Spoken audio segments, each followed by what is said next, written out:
Hello everybody, and welcome back to Encounter Roleplay. My name is Will, I'm a D&D sex icon, and we're back today for another episode of everyone's favorite Grimmerspace. In fact, it's even grimmer than that. It's Grimmerspace on Kickstarter right now. It's a Starfinder-compatible horror sci-fi RPG that we're going to get into right now, and we're going to be playing through the free downloadable right now via the Kickstarter 90-page adventure of Abattoir 8, which you can go and download for free. But if you don't want any spoilers, don't go and download it right now, okay? Watch it later. Link will be in the description of the YouTube video as well. And we've got a wonderful group of people here today. We've got some wonderful people with us today, and one other. So let's go around the cast and crew, remind ourselves of who we are, and tell us a little bit about who you're gonna be playing today. So, Pruitt, from one game into the other, how you doing, my friend? I'm doing great, Will. This is fun. This is exciting. I love being able to get into space, and I love even better being a pilot. Because I will be playing Simon, the android operative, but also they're an ace pilot. And so, yeah, I got my Han Solo vest, and I'm ready to go. Fantastic. I like the sound of that. And I like the sound of Jim Davis's voice even more. Jim, how you doing, my friend? Doing pretty good. Good to be back on ERP and trying some Starfinder for the first time. I'm excited about that. And Grimmerspace. I got some Alien after this. I can't think of a single day that I wouldn't rather have than some horror in space. And yeah, all right, let's do it. I'm playing Drasa, a Vesk soldier. I think I have a laser gun. I don't know. We'll see. But yeah, let's hope that you do, because fantastic. And of course, we have Callum with us today again. Callum, how's it going, my friend? Good to see you. Doing great. It's nice to catch a game on the fly like this. Science fiction was my first love in role-playing games, so it's perfect. I never played Pathfinder or Starfinder, so I'm going to discover it. I apologize in advance if I use terms from Dungeons & Dragons 4th edition. And tonight I'm going to play the very sassy Deborah Ricoy, a human envoy coming from a rather wealthy family. Thank you very much. Wow, fantastic. I've known in my life 3 people named Deborah, and that informs me a lot about the kind of person that you're going to be playing today. That just life experience of awful people. Speaking of which, Gareth, how you doing, my friend? You've upgraded you've got a green screen now. No, I haven't. I'm famous or something. I've got 3 pieces. Yeah, I'm a big deal now. I just thought I'd come back and grace and see the little people, how they're doing. Hi, Pro. So it's good to be back, guys. I genuinely wonder who you've been mean to while I've not been here. There must be someone that's just utterly just destroyed every week. It's just maybe you stick to me. I stick to my gun. Well, I'm glad to come back and give you that kind of sense security. Of I'm going to be playing Grease, who is a fast-talking leather jacket-clad mechanic who can fix everything but himself. Wow, deep, man. All right, so let's get into it here in just a few seconds. But I should start by saying that we're, of course, sponsored today by Grimmerspace on Kickstarter. If you haven't gone and checked it out yet, well, I don't know what to do with you because this game is freaking awesome. If you already like Starfinder, it's a win-win. If you're new to Starfinder, then it's a great game to play. I think I've only played Starfinder once, and it was also with Jim and Pruitt for the Starfinder premiere like a year or 2 ago. So I'm a little rusty on the Starfinder, but I got my cheat sheets up here. It's kind of familiar, and it's in space. So that's where I feel most at home, in the cold void of space. So check out Grimmerspace on Kickstarter right now. The time of recording, there's 4 days left to get it on the ground listing. So check it out as soon as you can. Go back it if you want, and there's more backers every second I look on this thing. But yeah, we'll demonstrate the reasons why you should check out Grimmerspace here in just a moment. Of course, our other sponsors include fantasygrounds.com, a virtual tabletop of choice. I got some awesome maps and tokens to use actually today from Grimmerspace. The Abattoir 8 adventure comes with a map pack and tokens as well, all for free to use. You can print them out, I guess, if you're playing at home. Well, you can use them on Fancy Grounds, our virtual tabletop of choice. WhalerGames.co.uk is a go-to destination for tabletop war games, board games, and more, up to 20% off the retail value. And, of course, tabletoploot.com give away a set of dice to you guys there in a chat every time we hit 20 retweets on this tweet, which also has the link to the Kickstarter on it. So go and check that out there. You can follow through via that way. You can donate to a game by giving players nat 1s, nat 20s, wild magic surges, and worse. You know the dealio here in Encounter Roleplay. We like to give it to them and not make it an easy time, especially in horror games like this one. So let's kick things off in Abattoir 8 today in the Casket of the Cull. And I should start off by asking you guys a question, which is, so I like to do with some one-shots here, is to figure out how you guys know one another. I'd like to leave that up to you guys. There's several options in the story, the adventure itself, sort of starting hooks, whether it's for profit, whether it's just bad luck that you show up there, or whether it's that you've just been hired by corporate interests to go on this mission, which will become clear shortly. Are you guys traders? Are you mercenaries? Are you pirates? Or are you, the good guys, the sort of the stormtroopers of this world? A lot of options with Grimmerspace. Well, it seems I'm the most wealthy among us. I think this whole operation somehow belonged to my family, the Recoy. You probably have heard of them. Of course, one of the side business of that involves feeding the colonies with meat and such lowly things. Personally, I'm a vegetarian. But, so I think it probably involves my family which doesn't appreciate me to my full value. So that might be why I was sent somewhat away on this mission. And I don't know the conditions.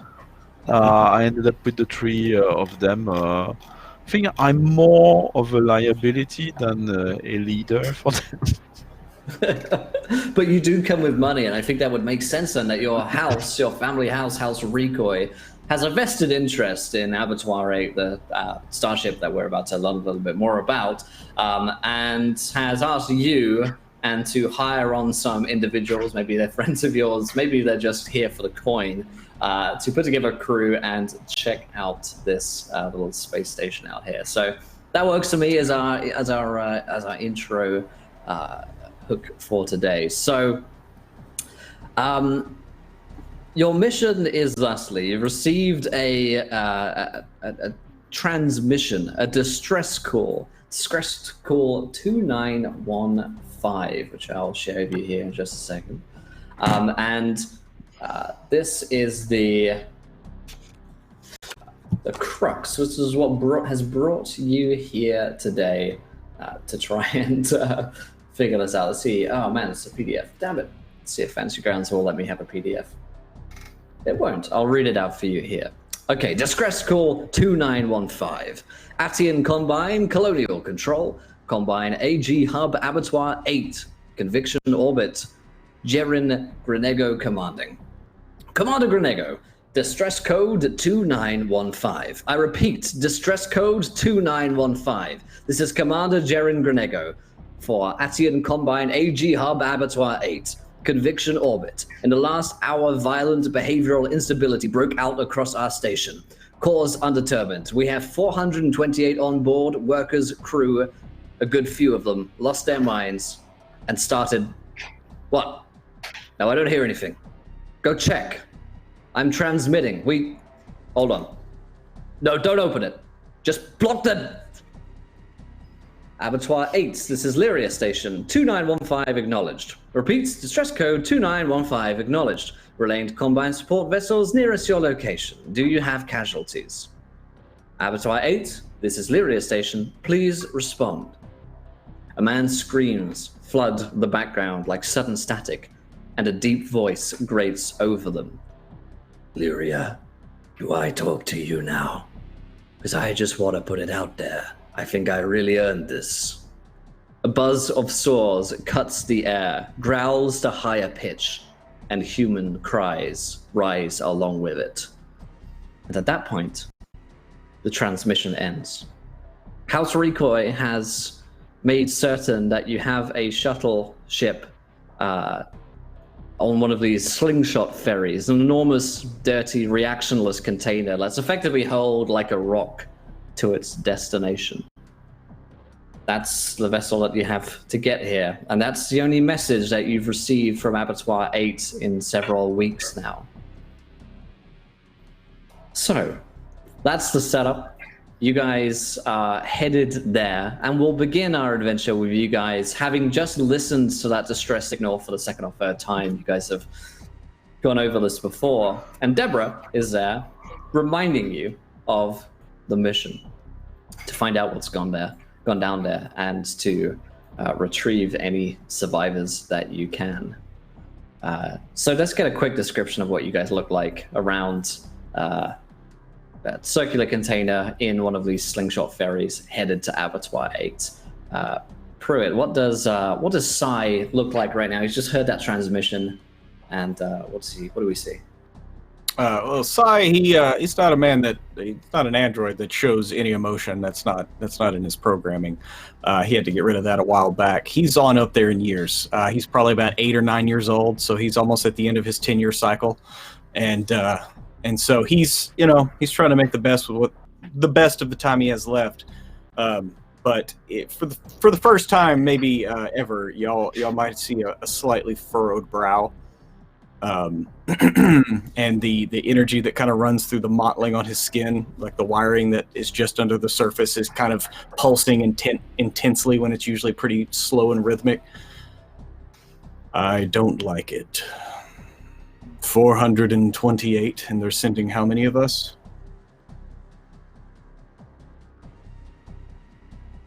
Just you guys. Just us. I'm sure it's nothing. It's just those colonists. They're over dramatic. They tend to take anything as something very bad. I think it's just some technical malfunction, and they went into a panic. That's all. Have we been given any orders other than just see what's going on? See what's going on, retrieve any assets that are retrievable from Abattoir 8, and assets would include any people that are on board, because they would be House Recoy funded operations. So if you can save the vessel, then the rewards would be big. If you can save some people, then at least you get the paycheck. Remember, people are assets. They are resources for my family. So it's very important. We don't have a lot of room on the ship. It's very important to prioritize the one on which my company has made the most investment. So the most trained, the most qualified, the most experienced. Well, not if they're close to retirement, of course. But yeah, anyway, I will brief you on that as we meet them. Is there an incentive bounty for retrieval of assets? Of course, yeah. Whoever the person in charge is, if it's Deborah. At this point, it's Deborah. Okay, early enough. All right, Deborah. Is there a bonus for assets? Yes, we'll consider the share. We assess the situation, and depending on how much we salvage, you will be paid accordingly. All right. Just double checking.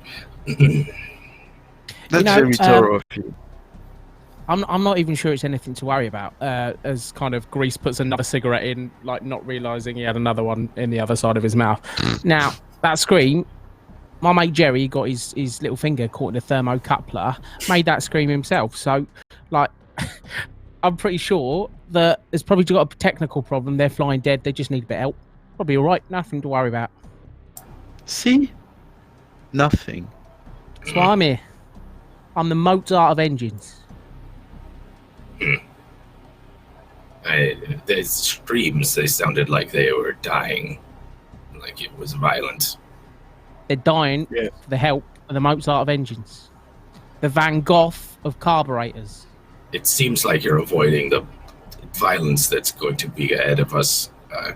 You're smoking ahead of time. I don't think that's be good for you. If you have to run, your lungs will be less. And look, Dress And as did not sweetheart. Van Gogh lose an ear? That's very ominous. The Jackson Pollock of breaks. Dress as Aren't you sweetheart. covered in I flammable checked the- materials as well? Yes, Deborah. Sorry. Dress as sweetheart. It's all fine. You're the muscle in here. I checked the logs. I checked the database, and in there I didn't find any place where I was saying I was interested in your opinion. So I think we should just proceed with this. Savage. I just checked all of the data logs. Couldn't find a fuck. Oh my god, that's good. So like stares down. So Drassa I is can apply. Drassa's a little touch under 8 foot tall armored lizard person, purple and red with mottled yellow, and yeah, she glares at Grease before nodding at Deborah and sitting back down. Yeah, If you Deborah require a med patch, I can apply it. Deborah is kind of petite. She's got a rather nice light gray vac suit with thrown over it several pieces of fabric, like a very long scarf with bright colors. And she's got a azimuth laser pistol to the side, but the handle is covered with mother of pearls. And yeah, she's very fashionable. And yeah, she's got the Very vaccine, but right now her boots are off, and she's got her feet on the console, and she's painting her toenails. Nice. You've got a sort of, I guess, a data pad of info here on Abattoir 8 itself, which you can see the various different silos and the control room as well. So that's what you're expecting, and the docking bay, which is, I'll scroll down here for the viewers, is sort of down the bottom.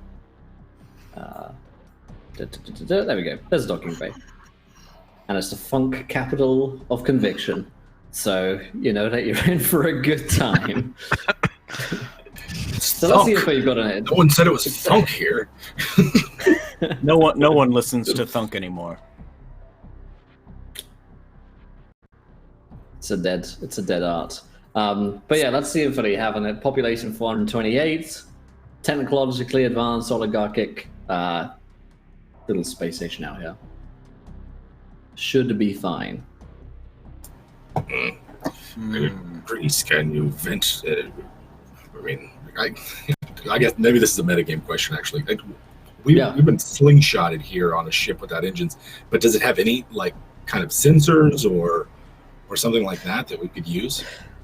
Okay, so they contain no guidance system or propulsion, and only the simplest of computers. If you are a mechanic, you can you probably already investigated, but there's nothing to hack or control here on the slingshot. It's basically just a simple Suicide cargo mission. crate with temporary life support. Yeah. Drassa loves it. Suicide mission. Come on. It's thrilling. They sent us here without a way home. Can you imagine? It's going to be glorious. Listen. I'm your way home. Get me on that ship. Get me to the engines, and we'll be fine. There'll be ships all over the place. What are you worried about? Well, then technically I would be the way home, as I would pilot said ship. All right. Semantics. I'm sure And we'll get up she to plenty of is antics. going to pay us, so we all play our vital part in this. You're the combustion engine. There used to be a thing. You're the pistons, and I turn to Deborah, Why are you and you're the using fuel. an acronym? I don't know what that is. Deborah, you're I talking can very see quietly. Deborah You'll have to talking, speak but up. I cannot hear her. It's the vacuum of space. No one can hear you scream in the cold vacuum of space. Callum, you're muted, buddy. Excuse me. Sorry. As I was saying, there's no I in team. Thank you very much, all of you, for working out those boring details. Can we proceed now? Yeah, when do we land? Well, So, there's a yeah, docking this- bay. Yeah, at this point, you guys are coming up on Abattoir 8, and I'll describe it to you here. So once you get close to the destination, magnetic grapples slow your incoming ferry like a reverse rail gun, while small tractor beams guide you to a soft landing. As your ferry approaches, you see from outside the grimy porthole, a half-dozen vessels drift in a loose sphere around a worn, jury-rigged ship with the name Scavenger's Voice stenciled on its side. Your ferry groans as it slows and turns, gripped and spun by the station's magnetics. The unhurried spin of docking reveals bodies, with and without suits, slow tumbling through space, away from the cluttered vessels. The spin continues, and Abattoir 8's arrival dock edges into view. 2 walkways connect the dock to a massive twin silos that comprise the bulk of the AG hub. Lights gutter within the walkways, and they vent gases to space intermittently. But none leaks more than the sloped, low-grav tube that runs at 45-degree angle to a small cylindrical control center. A recent explosion ruptured the tube midway. A corpse thuds off your window before whirling from sight. Closer now, you note that the many hatches on those drifting ships lie open to space. Motion draws your eye. A nude, weightless man pulls himself to a ship's already opened airlock. He smiles in the airlessness, waves cheerfully, and kicks himself into space. Within seconds, he is frozen, hand forever raised, and floats into the void. The ferry completes its final turn. Bodies and ships rotate from view as it screeches to a stop. Clamps clang, vents hiss. The pull of station gravity asserts itself, and a characterless recording intones, "Welcome to Abattoir 8. The end of the ferry opens, revealing a docking bay. Beyond, the flickering overheads of the landing bay, deeper within the station. The vibrating burn of a saw whines." And there you are. Welcome to Abattoir 8. Yes, Someone this is a good explain place to die. What the fuck did don't I like just this. see? Don't Deborah, like this at I was all. here to fix an engine. And I'm here to look over assets from my family. I'm not here to be exposed to some exhibitionist of a space. That's rather shocking. Is he cover himself now? Yeah, Well, I believe that he is dead. Oh, good. Remember, in the message, it did say that everyone was going mad. So Yes. it would Recall appear the that it has passed to all of these ships. You think it might be some kind of germs? Should we be wearing our vac suit clothes even though we are inside? Size an android, and he still has his vac suit closed. It would be your best. Well, yeah, I'm gonna close my vac suit. I'm glad I have it sanitized this morning and put some potpourri in flavors. Grease runs off to the back of the ship, completely having forgotten the instruction to put on his vac suit. It is one important second. for operational security to not be exposed to harmful chemicals and xenobiological agents.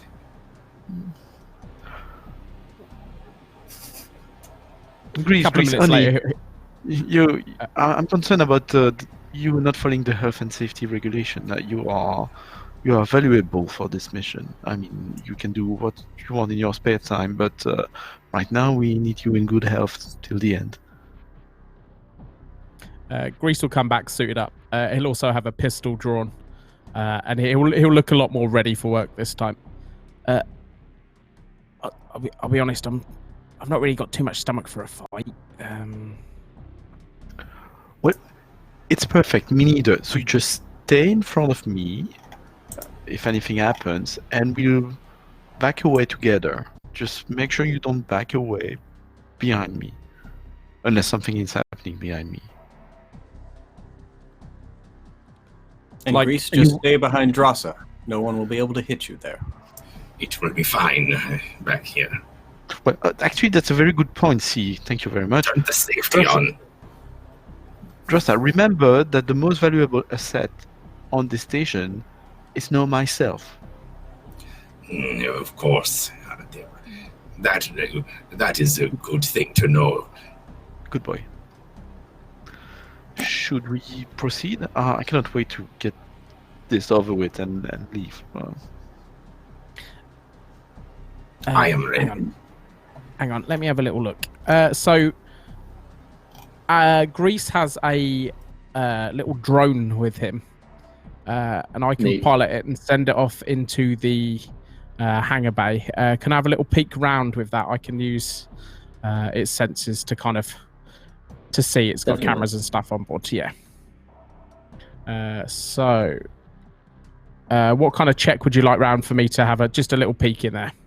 A perception check with the if the bot has its own stats, which I think it does. Yes, right? yes, it does. Yeah, it's If got its my own memory of character Starfinder, sheet and everything. Yeah, so give that a perception check for our boy. It's just a straight up perception.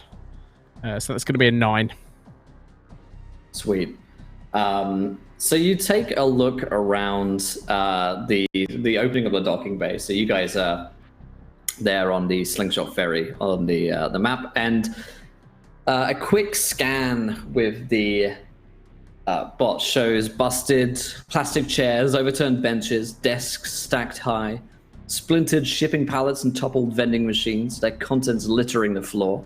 Mute testament to a desperate last stand, a failed attempt to barricade this bay from the rest of the station. Nearby, the stench of spoiled meat escapes stacks of shrink-wrapped boxes, and a large poster beside a closed door in a corner of this room proclaims, "Have yourself a slab of delicious funk." The poster depicts a chop-licking funk, everyone's favorite ungulate, prancing merrily towards a tenderloin already sizzling on a grill. Second door directly across the room slides open, and a light beyond frames a funk, but nothing like the crowning, clownish depiction from the poster. This tremendous muscled specimen stands still and at peace. It stares at you enigmatically through its one remaining eye, black as the void, and lo, its breath rumbles in its chest with an animal growl, and a forest of electrical burns laces its side. It radiates an almost palpable wisdom and dignity, devoid of malice or need. The beast sees enough, turns, and trots off. And you have the sort of layout of the rooms here from the bot scanners, and you can see, basically, this is the docking bay area. So I would You have been can't see holding into my all of the rooms, but you know. Go yeah, ahead. I'd have been holding my wrist up for everyone to see that camera as it kind of walked in. Did you all see that? Yes. What Did, was did it that? smile? Oh, the things off the poster. Do they not raise them here for eating? Well, What? I'm confused. he What didn't was look like that he wanted to thing? be eaten. I believe it was a thunk. A They are funk? delicious. I don't eat proteins. Well, it in my appears that protein. this one might eat you, given the chance. Can we inform it that I'm not eating any more proteins? So maybe it would be more keen on me this way? I am not sure that it has higher brain functions that could process that information. Does your drone, Grease, have some function of emission? Can we send out a message? Try to speak to that thing? He's gone. He Hello? went back. He's just, Hello? Is anyone It's there? gone. Hello? Hello? It's gone now. just through that door. We can go and see it if you really want to. I'm not so keen on that. Or should we proceed? I just want to leave this place as fast as possible. Do you think any of the engineers survived? They're very expensive engineers. They take 5 years to train. It's a bit preposterous. but that's a way. If you find me a terminal, I can have a look, see what's going on, see if these assets are around. But I can't do much from here. Okay, gotta boys. get me there. Can we find Grease a terminal, please? Yes. Shop. Okay. And, Drossa will make her way out into the docking bay. Okay.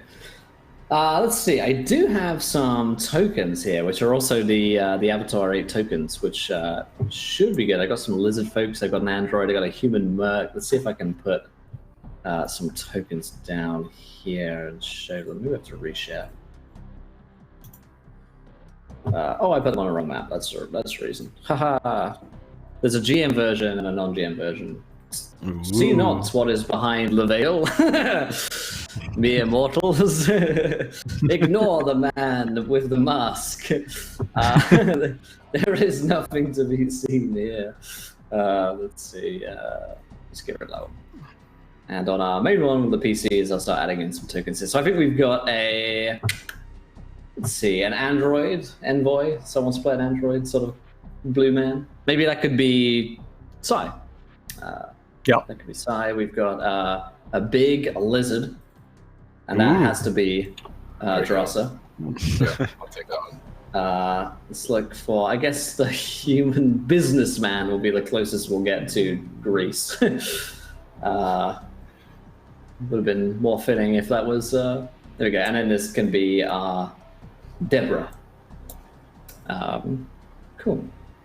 I'll zoom in here so we can get a closer look in. So you guys right now are here. Who's proceeding? Drossa is.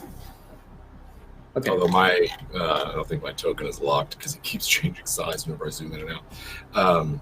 Yeah, she's going to just come in and whatever the standard sweep left to secure the room is, she will execute it.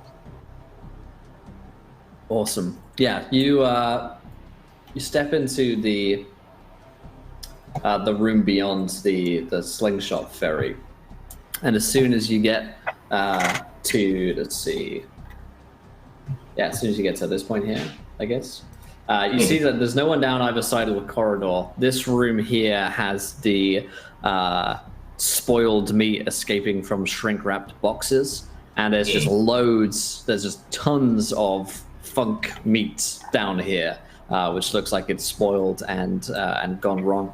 You saw the creature, the funk, from beyond this door and disappeared down there as well. So you're expecting that it could be on the other side of that door. Mm-hmm. Yeah, I'll wait for the rest of the team, but keep an eye out and smell. Now this corridor, it doesn't really go anywhere. I guess does it? This corridor. Down the left and a right. Yeah. It looks like on the right hand side to the east, you could use that to get further around. If you wanted to not take the main entrance. Now, one thing you will notice taking a look at the door ahead of you is that there is a security scanner arching over the doorway. Several uniforms hang on the far wall, and it looks as though the security scanner is working. This may be something that Greece could use. Okay. Dross is just going to check the other two doors. Are they locked? Are they barricaded? What's going on with them before returning to the main group? Yeah. So getting down to either doors, they do open up, and they run into corridors further across this station. So if you could basically use them to go around, but there's no one hanging there at the moment. More to explore. There are doors that run off from them, but it's these tracks that are visible here. Can we see them? That sort of run off to the left. All right. Yeah. I'll just point that out to the group and let them know that the other doors are unsecure. This place smells. It's rotten meat. Yeah, it's like gross, nasty, disgusting. Yeah, there is a door the door directly off to your right here, up there, has like a restroom sign on it. So you've got the standard symbols on it. Can I get to the uniforms from where I am here? Yeah. Can I grab one of the uniforms and just kind of glance over it and see if there's any ID tags or any security built into the uniform? These look like spares, so they don't have unique IDs for them. They would have been handed out to 428 members of the colony. You know what like those cards look like. Given enough time, you could probably fabricate one, or you could hack into the security scanner on the door if you preferred.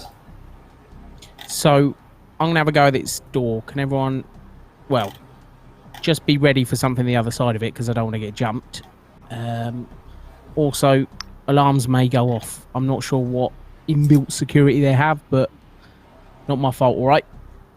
And then he'll set to work. He'll kind of pull out his computer on his wrist and start to hack and access this system. Okay.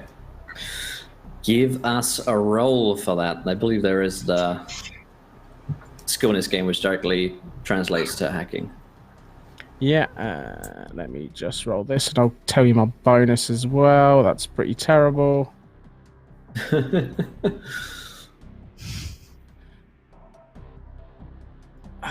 that's going to be +8, I believe. Okay, so a 13? Yes. Okay. You start hacking into the security scanner itself using your device to try and get in either via engineering or computers check. Sorry, that's +10. +10. +10? Oh shit! Okay, then yes. That is a success. It's a DC 15 check. You managed to successfully sabotage the scanner, and you can switch it off. It is built in to trigger an alarm if someone who isn't wearing correct ID walks through. I'll kind of smile and say, the Hulk Hogan of security systems, and I'll press a button and turn it off. Ooh. Was it Great Warrior? Yeah, I had books. It was like the, on Valkyrian, they've got the combat fights. It was one of those. I have the premium membership. Now, it should be off. Can I see anything else from these systems? I can't see any logs or like details of when anyone went through or any problems that or alerts on the system.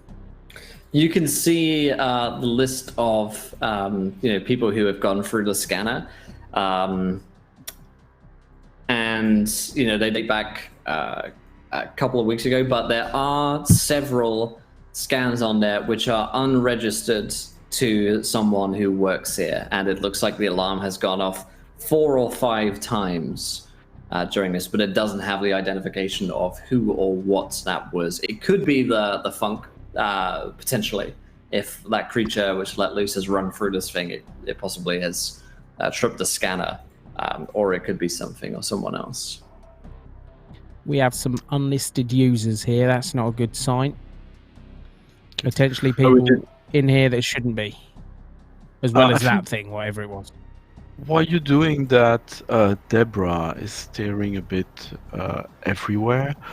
She's looking at. There seems to be traces, if I have to believe the map, on the ground and I guess on the walls. Like, oh, this is really worrying. We would not pass at all a sanity. Sanitary inspection. I'm gonna try to look at the markings on the ground and try to work out what they are. If they're from the sorry, how did you call that? Not the skunk, the funk. The funk. Yeah. Your slogan is "We got the funk." So I'm looking at the markings there, trying to work out what they actually are. The bodies which were, if I step out of character, are they bodies which were pulled or creatures? What are these? Are they acid drippings or? Yeah, it looks like burnt up cables. So it looks almost like like black kind of look on the map right there. Some of it is like smudges on the ground and stuff, but it looks like cable work from the doors has burnt up. The wiring in this place has been has been shot. And I think Callum disconnected. He's joining back in here. Yeah, Scavenger's Voice is the name of the scavenger ship. So that's what that looks like. It looks like the ship has sustained sort of damage to it, which is concurrent with what you've seen from the outside. Now, the blood trail from where Dressa is does lead into the restroom. You can see with the direction in which Dressa is looking on the token right now, which is as of yet unexplored, but different markings, yeah.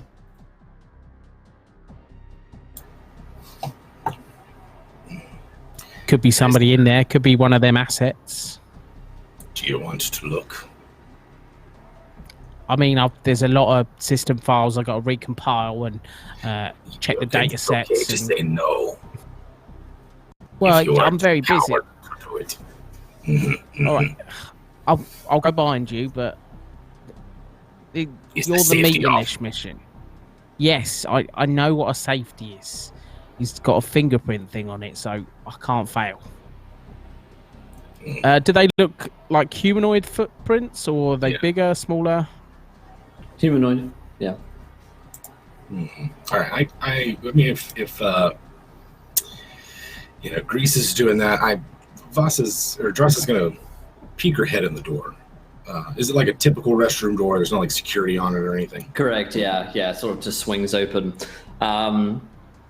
You see in this demolished restroom, water gushes from a pair of broken sinks and from under the closed doors of nearby stalls. A thin pool covers every inch of the floor, and an unopened medkit hangs from the wall between the broken sinks. You don't see any bodies in here, but it's possible that someone was in here at some point. And there's no are all the stalls open? Can I see into them from the doorway? No, the stalls are currently closed. Okay, well then she's gonna squat down and see what she can see, getting closer to ground level. But she's nearly 8 feet tall, so she's can't squat that low. You don't see any feet underneath the stalls, that's for sure. All right, I'm just gonna stand in the doorway and keep one eye on it and the other eye on Grease till Deborah gives us other orders. Okay. Boys, can you read me? I think I had a connection problem. We're in the door. Drassa's checking the toilet. The latrine. Do rich people use those? I told everyone to have a bathroom stop before we started the mission. I'm very disappointed. We need to stop already. It is not. We just started. We just started. Is it very? Can you keep it in for a little bit? I don't believe those biologicals have the implants that you do, Deborah. Yes. It's more difficult. Well, I will have to take that away from your hourly rate because we are on the clock now. Is a we are on the clock. To listen to if after a few minutes it doesn't seem like anybody's hiding, I don't hear any mad gibbering or drips of blood. It's just the water on the floor and the unopened medkit on the other side. It's if you wanted to get the medkit, you could. You just have to step through the water. It doesn't look like it's that deep, does it? It's like a No, it doesn't. The only danger there is the fact that it does seem like there is electricity running somewhat loose in the ship. Not here, but you have seen those burnt up cables. So sure. You might be concerned about that. I don't know. I'll try a toe, and if it doesn't shock me, then I'll go and get the kit. Let's learn about electricity today, class. Yeah. No. So is my power conductive? Yeah, you step across. You get to the medkit, which contains a basic medkit, 2 med patches, and a canister of spray flesh. But you do get a little wet in the so doing. Okay. Yeah. Dry off in a minute. And I guess I'll join Deborah and show the medkit. This could be useful. Oh, is that spray flesh? If you get a hydra melon and just anyway, don't worry. Oh, what happens? Tell me. It's lonely in space, and I'll bang the door, and it should like open up at that point. You're going to bring companionship with you, then, Grease. That's. I've got Sparky here, and I'll show this little gray flesh. Okay, you slap open the door and check inside this larger room here, from which there are several rooms that run off from it. You can see that to your east, there are two separate rooms over here with currently closed doors and a set of big double doors up ahead of you, which look like they lead into a further corridor with more within. To your, let's see, the first door on the right looks like another restroom, and the one just above that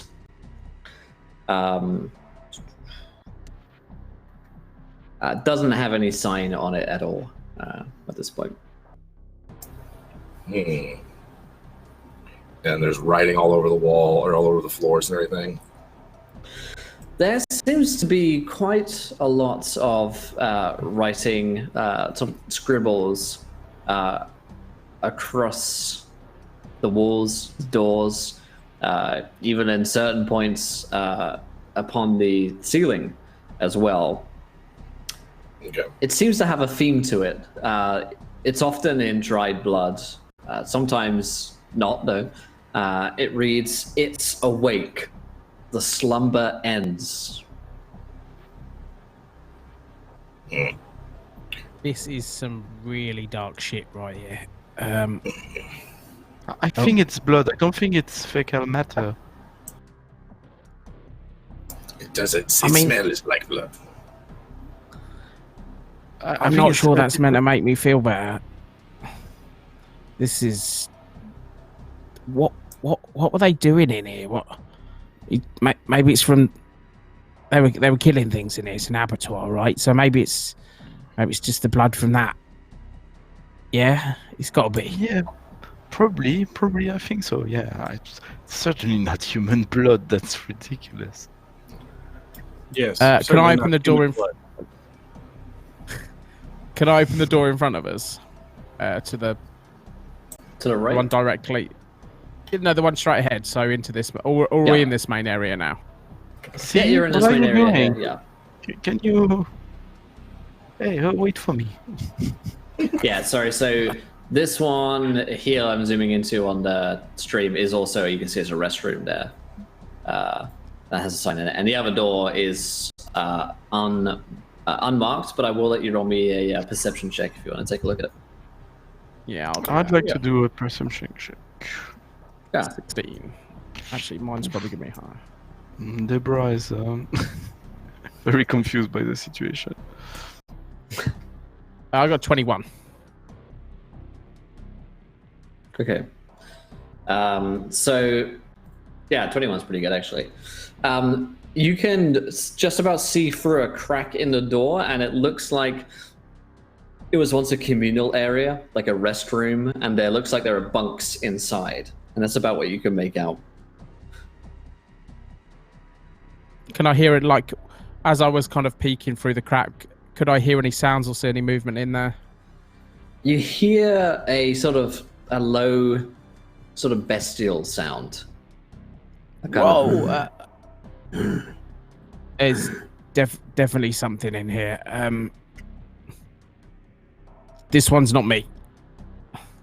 Does the door look locked, or does it look like we could open it?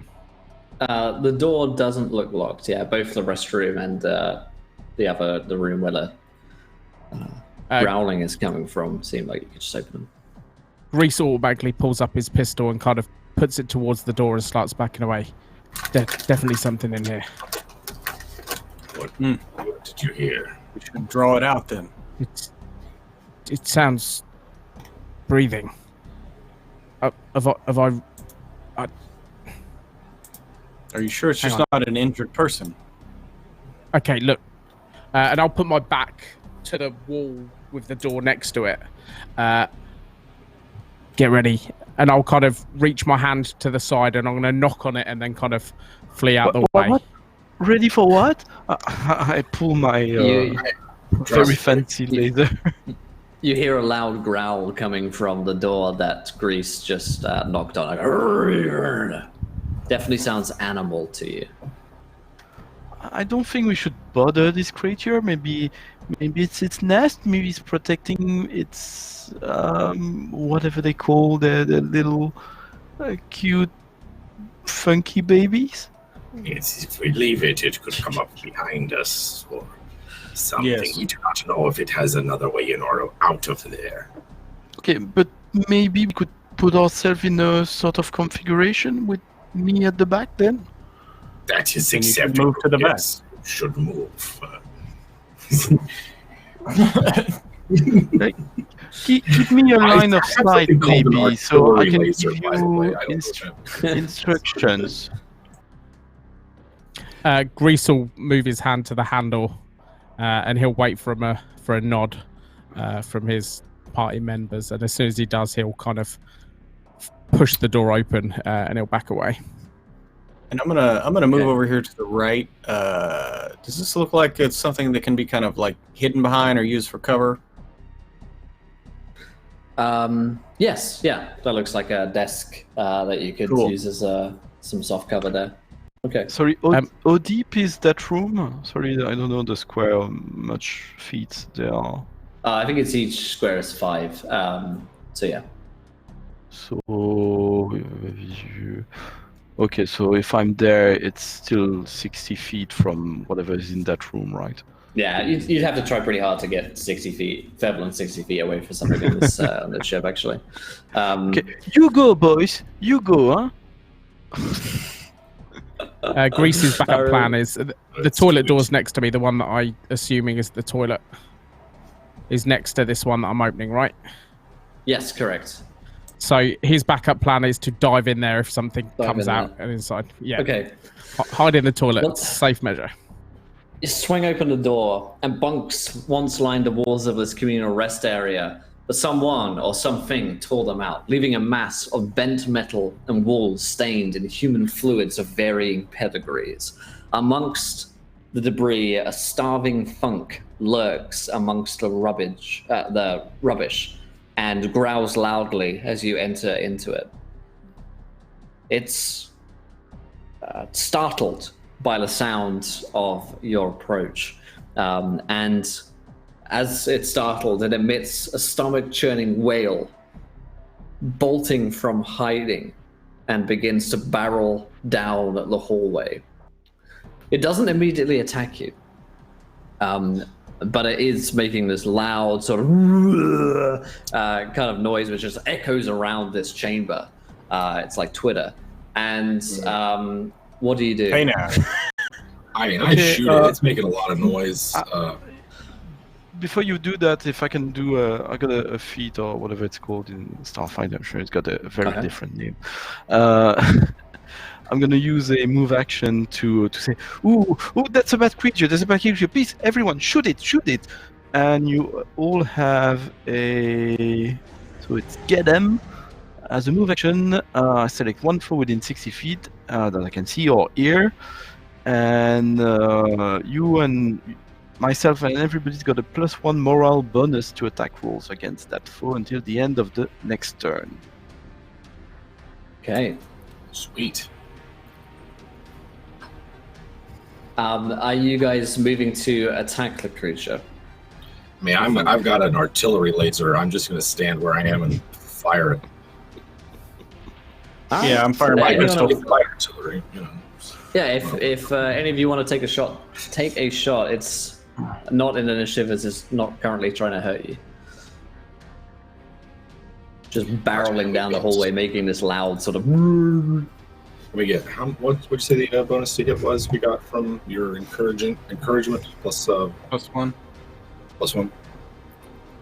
All right, here we Plus go. 1, yeah.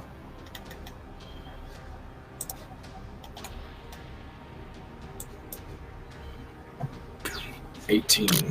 Mine. Ooh, that is, can confirm, a hit. Sweet. All right, so it's D10 fire. It's gonna be 8 fire, and it's penetrating. So if it's behind like cover or something, it ignores some like 1 hardness. Luckily for you, it's not. It runs out into the open, and you just burn this thing down to the ground. That was Normally, they're a little tougher, but this one looks like it's been starving for some time here and doesn't put up much of a fight at all. I want to ease it. Is there anything left of it? There's not much left of it, but you can tell it was a funk. It's much smaller than the one that you saw before. Doesn't have a lot to feed on here. Yeah. It is now what the Terrans call barbecue. Yes. The only thing good to come from that planet. Yes, There it is- is a shithole. Thunks. Do we know anything about thunks? Is this like fat meat? Yeah, they're sort of like space cows. Okay. Yeah, they're like the intergalactic. But they're bipedal, equivalent right? of- Yes. They're humanoid, yeah. Okay. All right. Well, it seems Like odd. I've werewolf never seen cows. a thunk to act like that. Is it definitely dead? Yeah. Are there any Disgusting. others? You sure it was the only one? I don't. There's nothing. Doesn't seem like there's anything else there. Right? Are there any other thunks in there? Poke your head. I don't in. hear a response. Oh my god, do they speak in addition to be bipedal? That's just gross. I'll walk into the room. I'm pretty clear that this mining, like I've been kind of boosted a little bit in my confidence that Drass is going to take care of me because I've just seen him completely obliterate this thing and it turned to ashes. I'll stick my head into this room. There's not too much left but bent metal and debris, but taking a cursory glance in doesn't show you everything in the room. You'd probably have to try and navigate further in if you wanted to investigate further. It certainly looks like junk from here, though. Sorry, be I'll- clear. Is this junk or funk? It's fun Well, junk. the thunk made the junk in the floor. And also, it's I'll- part of the reason why it's stuck in here. I'll activate a torch on my wrist computer and I'll walk into the room and I'll give it an eye. Probably a acrobatics check. Wonderful. 16. It's it's good enough. It's difficult to move your way through here, even with the check. It's particularly slow. You can roll a perception check. That's going to be 17. My perception is amazing. That's pretty good. You find a just about here on the map. I'll scroll up. Actually, sorry, well, it's not as good as I thought. It's +5, so it is 12. You find nothing. I take it all back. That's why I quickly got in there. Sorry. It's all good. No, you find a what looks like just a break in the wall, which leads into the room to your east from here, and it looks like maybe the funk burst through there at one point, and it's an alternate way into that room. Does it look like you I can could smell- fit through there? Yeah, you can fit through. You can certainly smell the stench of blood from that room pretty dang strongly. I'll yell through.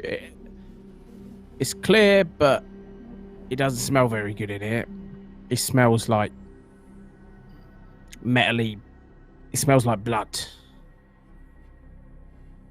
Well, it's a slaughter ship after all, so I guess that's why they were killing those funk. I reckon you might be able to squeeze through that hole, Deborah. I don't think so. I mean, I've been watching my wait, but you sure? That looks rather tight. Now you'll figure. I've been keeping an eye on how slim and attractive it is. You'd get through there, no problem. Okay, Grease, I already told you. That's a yellow. That's your second yellow. Discussing my figure can be problematic. So you got 2 yellows now. If you got 3, I'll have to report you to the HR. Okay.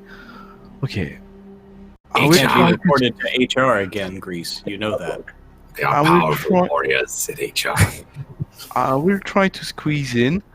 I appreciate all of you will turn away, except you, my dear Drassa. I don't want them to take advantage. I don't like mammals. Have their... Yeah, I know, that's why. Yeah, Neither do don't want to be the subject of male gaze on my work. Okay, so I'm gonna try to fit through there. Is that an athletic check? Yes, roll me an acrobatics. Acrobatics or athletics, either will do. It will be acrobatics. Yeah. Come on. So that's a let me double check. 10. I'm asking for the check purely for entertainment purposes, as Deborah spends 10, 20, 30 seconds trying to make her way through the gap, and in the end may require a little shove to get through it. This Frask was pretty damn emaciated, so the funk was pretty emaciated, so it was pretty small hole to get through. But eventually, you do get through to the other side, and that's when you see this. A somewhat artistic, in its own way, set of bodies who have been, as I mentioned, somewhat artistically laid out in such a fashion by someone or something. These two are looking at each other with the words "love is ... painted in their own blood. So And they have been cut up and placed as such in a small restroom. Okay, so no, I get what it is. So the cubical nature of their shape is because there are like slabs of meat. So Correct. it's not actually their body. You hear Deborah screaming. Let me out! Ross will rush in there. Yeah, Sai will run in the bathroom from the other way. if I possible. bang on the partition. What is it? Grease will dive through the hole. You guys enter into the room and see the same thing that Deborah just did. The small restroom, something or someone rampaged through one of the two stalls. The door of one stall hangs open and water sprays outwards from it. The other stall's door appears jammed shut, its hinges bent, and on the floor, beneath a film of rushing water, lay these two bodies.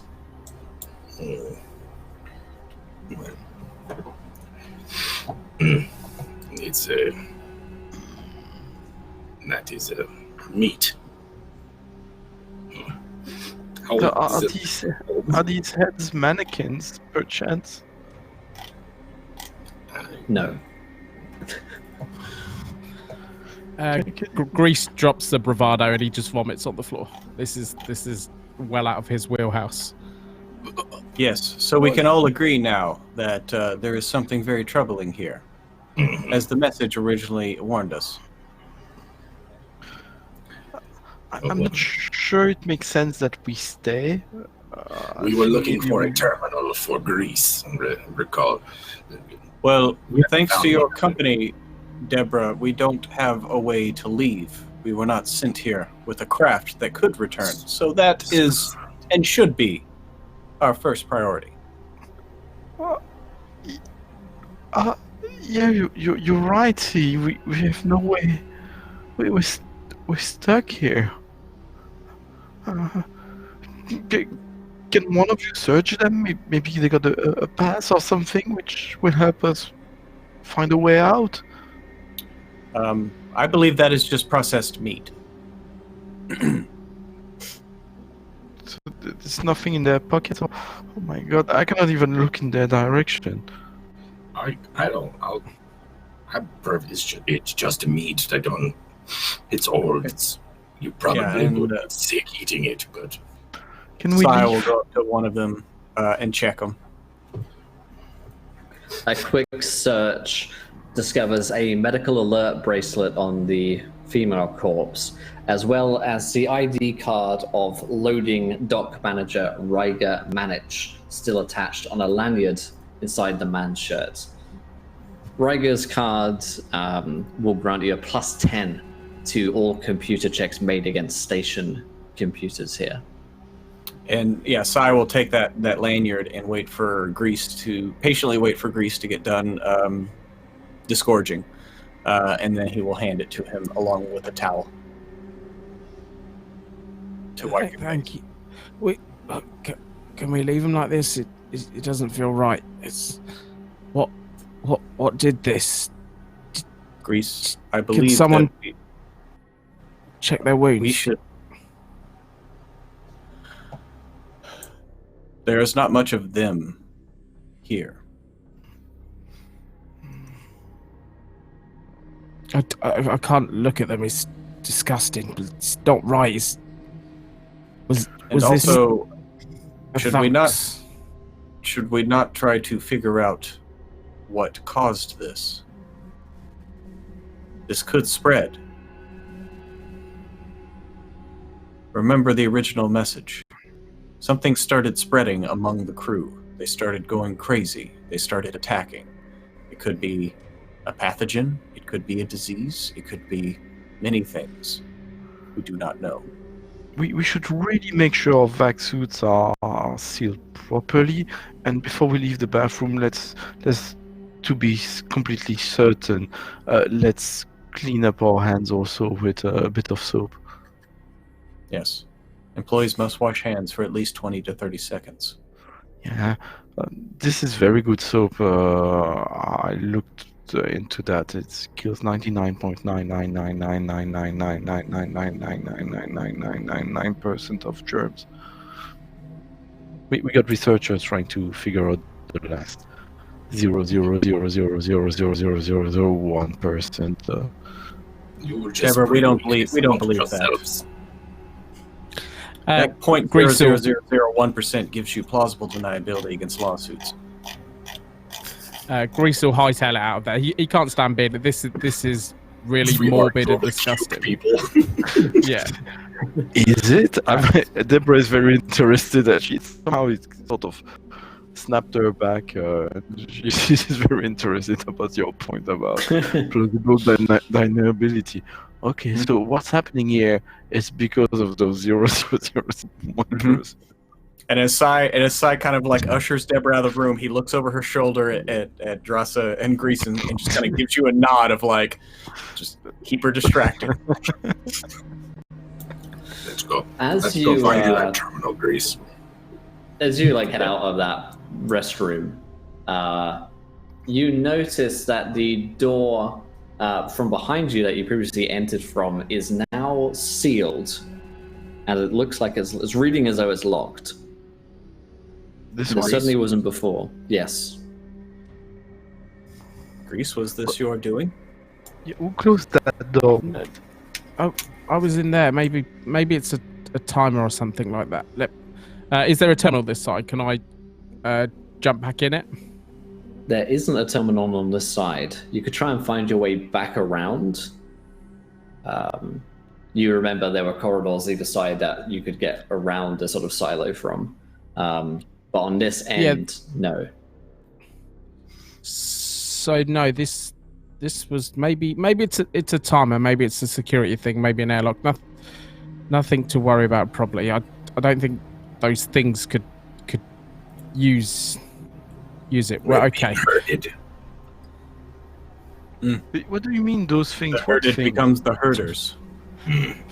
So Drassa, every one of these comments is now, you can see it visibly starts to shake Grease. She doesn't mean it to like intimidate. She thinks she's helpful. You're like, this is the thing that's happening.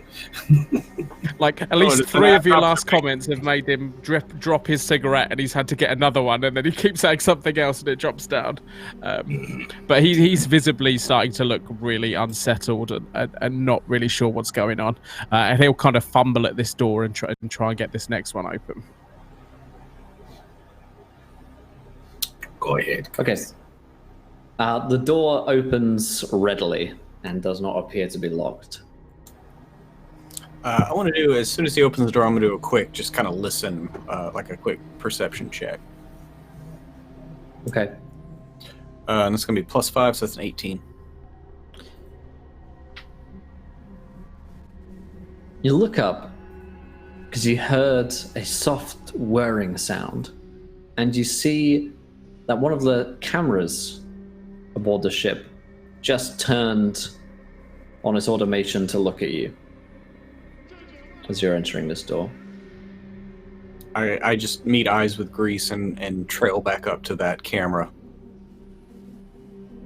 And I try to whisper, they could be listening too. Do you want me to take it? Should we take it out? I don't think it really matters. There are multiple cameras on this deck alone. We can take out every one, but that might slow us down. Wait a second. They're still my employees, or the employees of my family. If they're listening, they should listen to our instructions, to my orders. Are you listening? Is anyone listening? Who are you? What's happening here? I am Deborah Ricoy of the Ricoy family. I expect you to provide me with a way out of the place.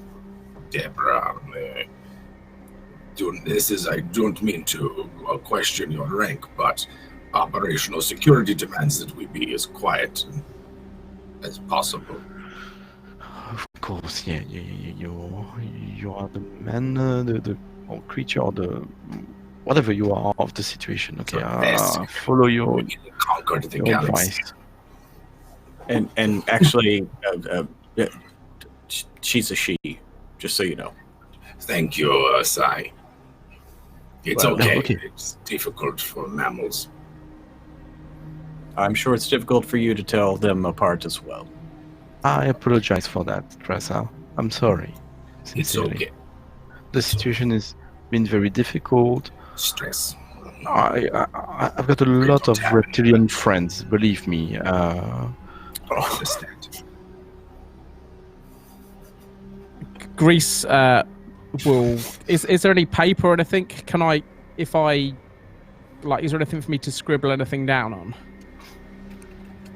Sure, I mean, you probably have at least your like data pad to to write on if you I'll, needed. I'll hold up a message and I'll just say, I'll write down "help is coming," thinking that maybe someone's locked into the control room or something like that, and maybe they just need to know that we're not threatening. Yep. Because like, I'm not sure what else to do in this situation. Which way now? Control would make the most sense. That was where the transmission came from, yes. Which way is that? Get me another terminal. We had like schematics for the place before, right? Like we were You not like have schematics. you have a rough understanding of the outline. So like the fact that you can see the map, you know roughly how big these rooms should be. Sure. You don't know what rooms they are, but like you've got an idea of how you could work your way back to that scanner if you wanted to, and it would be by taking that path down to the south and then back round east for that little track. Yeah. Okay. I think we should press on. Yes. The only way out is through. Yes. Let's go. Let's get away of those horrible restrooms and this. I haven't seen anything as horrible since I went to the space state modern. I'm sure that was trying. There was this thing with the funk The slice. It state was model, horrible. yeah.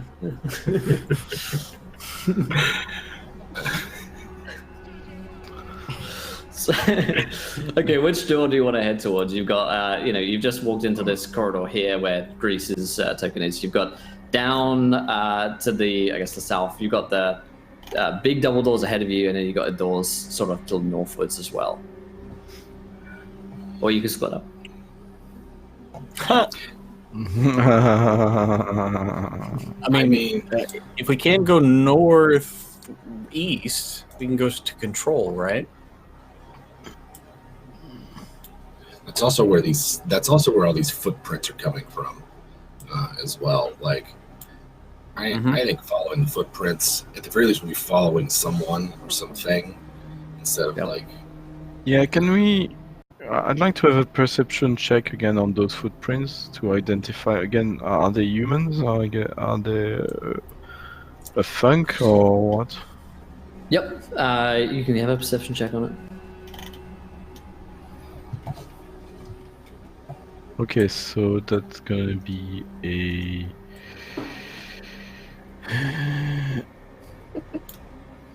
19.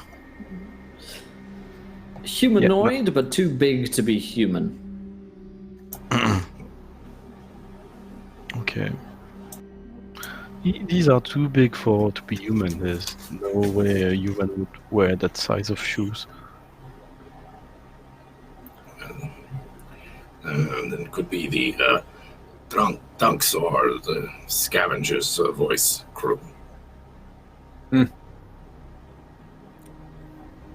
Like, is there any tale of...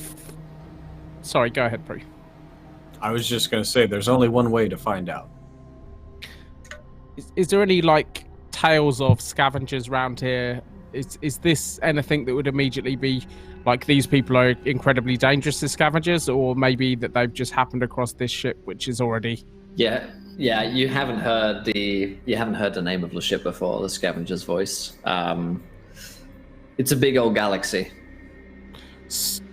Maybe these people, maybe there's more people here to help, and that's what that ship was. That looked intact, the Scavenger's Voice, right? That wasn't smoking or had holes in it. It was largely intact, yeah. So they probably got the same alert we did. So, Dresser, just be careful. You don't want to blow away someone friendly. I don't think I will. Should we follow the tracks? Greece doesn't know what that means, but okay. And as we continue on, Sai kind of saddles up to Drassa and is like, these mammals are, they have a propensity for optimism. It's They certainly do. They certainly do. They don't seem to know that we are lucky to escape here alive. It will be glorious either way. Well, I am near the end of my life cycle. Matters not. Yeah. I already told you, see, you're taking this redundancy implements we put inside you way too personally. That's just it's normal. Things come to an end and they are replaced. That's all. Stop brooding about that. You could be redundant in a couple months. That's fine. We will take you apart and put in a new OS system, and you will be recycled. That's nothing to worry about. I actually have already signed my official DNR. You can check with HR. I have a do not recycle order. It's great. I thought Dross is about to open the door to the north and follow those footprints because, like, that's what her instinct is. Okay. Yeah. Deborah clearly does not have a grip on the situation. We must get her out. She is the highest value asset, and we must secure her return to the company. Yes. Listen to Drassa. She knows what she's doing. Well, Okay. Okay. So you step into the corridor here, and the footsteps continue up into this door here, which is also unsealed currently. If you step through, you see it leads to control. You see a sign which says that it leads to control. Up there. Currently, however, the door to control is sealed shut and locked. Yes, because there was a breach. Yes, control is controlled by its need to control. Yes. I can try. I'll give it a go. I mean, Yes, Is it either that guys- or we could go around. We could go to either silo 1 or 2 and then work over to control, but that would be a more arduous journey. Do we know anything about the difference between Silo 1 and 2, or are they identical for our purposes? I think they're identical for your purposes. Yeah. The left one, Silo 1. Silo 2. Well, can I try to open this control door first? Yes, I'm all for Grease trying to open the control door. Yeah, give it a engineering or mechanics. So that is engineering. That's going to be +8, so 19. Okay. Plus you have that +10. Sorry, the +7, badge. +7. Yeah, so +17. So yeah, 28. Big roll. The door opens up, First level. and an arrow points upwards. A single hip-high chrome rail divides the passage and angles up, vanishing from view inside a dark, flickering walkway. This, looking straight up to the control, you're immediately struck by the zero-G nature of this corridor leading upwards. No gravity. Thinking about what we saw outside, this wouldn't link to where we saw that tube outside that had blown apart. We're not going towards that path. You remember there was a zero-G Let me see if tube? I can get the... No, I mean, like the tube to control was the one that had damage and was open. Yeah, right? so that's what I'm worried about. This is the Yeah. other route that takes us to that pipe. So I don't want to send us down a pipe into space. But is there another way to the control room anyway? Don't we need to pass through there There's a regardless? rail here we could tie off on and just go up. Yeah, basically we all right have now our- you guys are... let's see if I can get this one up. There's let me find the right map. Image tokens. I'll just show this for our folks back home. I mean, It's just these long tubes. Fuck, I gotta find the right one. Right. caution kept our vac suits on. Might as well use them. Yes. There we go. So right now, you're at the docking bay, and this is the long tube running up to control. And that's the corridor that you see above you, basically. Zero-G. so- hang up there. So yeah, it's a straight shot to control, or we'd have to work our way up one or the other silos to get over to it. So Correct. I vote we go up the tube.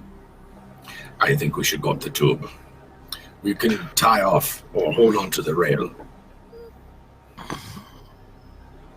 Okay, who is the first to ascend? Do we have, what sort of do we have anything that will secure us to this waist high rail? Because I can. But I don't know if Yeah, you anybody probably else. have something on you. Yeah. It would make sense that in a spacefaring society that you would just have things that you could just clip on. I mean, Yeah, I'd say so as well. You definitely. I am have. in the middle of another Expanse rewatch. That's why I'm just like, I mean, they literally just have stuff Yeah. all over them, just Yeah, pockets full of whatever. Yeah, I don't think I will. you'd be out here without those, right? Yeah, so I will volunteer to go first, just because he's pretty nimble in case everything gets all twisted up. And he has a pistol, so it's a little easier to navigate in a closed space. But Okay. So Sai is, So, yeah. has headed up the long corridor. Yeah, I'll clip on and push off and start heading that way. I'll follow. Okay. I'll sling my laser. It's the only weapon I have. I don't think I have a sidearm. Okay. See. Oh, and I do have dark vision, so I don't have a light on. As we move up, I don't know if the lights are on here.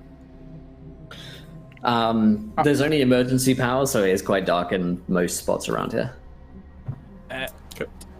Deborah, you go next. You're the asset here, so to speak. So you probably shouldn't be last. Yes, thank you. Just take care of yourself. And then I'll let her go, and then I'll follow up behind, taking one last glance behind me. Give me a perception check.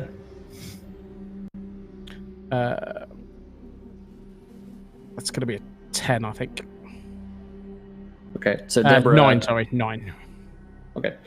Deborah jumps up after Sai and Drasser, and Grease. You, my friend. Does a 19 hit you? What type of damage is it? It is... Is it kinetic or energy? Actually, kinetic. Yes. Actually, I don't know no, why energy. I'm asking. Yes, for both. Sorry. Okay. You suddenly feel your entire body racked with electricity from something jabbing into your back from behind. You feel an intense surge of pain. You smell burning, and then you black out. Ah. That was like... do we hear on the open 3 comms? seconds. It was a very quick blackout. I defecate, Will. How's that? I defecate. That sounds good. Time. Yeah, I like that better. In space, nobody will hear you. Nobody hears screams in the cold void of space. Space, no one hears your shit. That's the one good thing about space. They never mention that. So you guys maybe hear some crackle of electricity on Grease's comms, but I'm going to say that the electricity coursing through, his suit and everything, didn't allow him to communicate as he was attacked. So Grease is elsewhere. So, and you guys are like floating in 0G, so it might be a minute or two before you guys even realize that he's not behind you. And I guess Deborah might be the one to notice. Deborah is putting a bit of distance because at first she was like thankful that Grease let her go first, and then she realized that he probably did so he could stare at her body as she was climbing. So she's like not slowing down. So you guys just never noticed that Grease is gone. I'm gonna say, you guys are like floating up for this tube, and it's a big fucking, tube that you're climbing on. Eventually, you might notice. After a while, I'm gonna turn back, and then Deborah's gonna be like, "Come on, Grease. You staring at me makes me uncomfortable already. But if you do so from the shadows, it's really creepy. It's really inappropriate." Grease?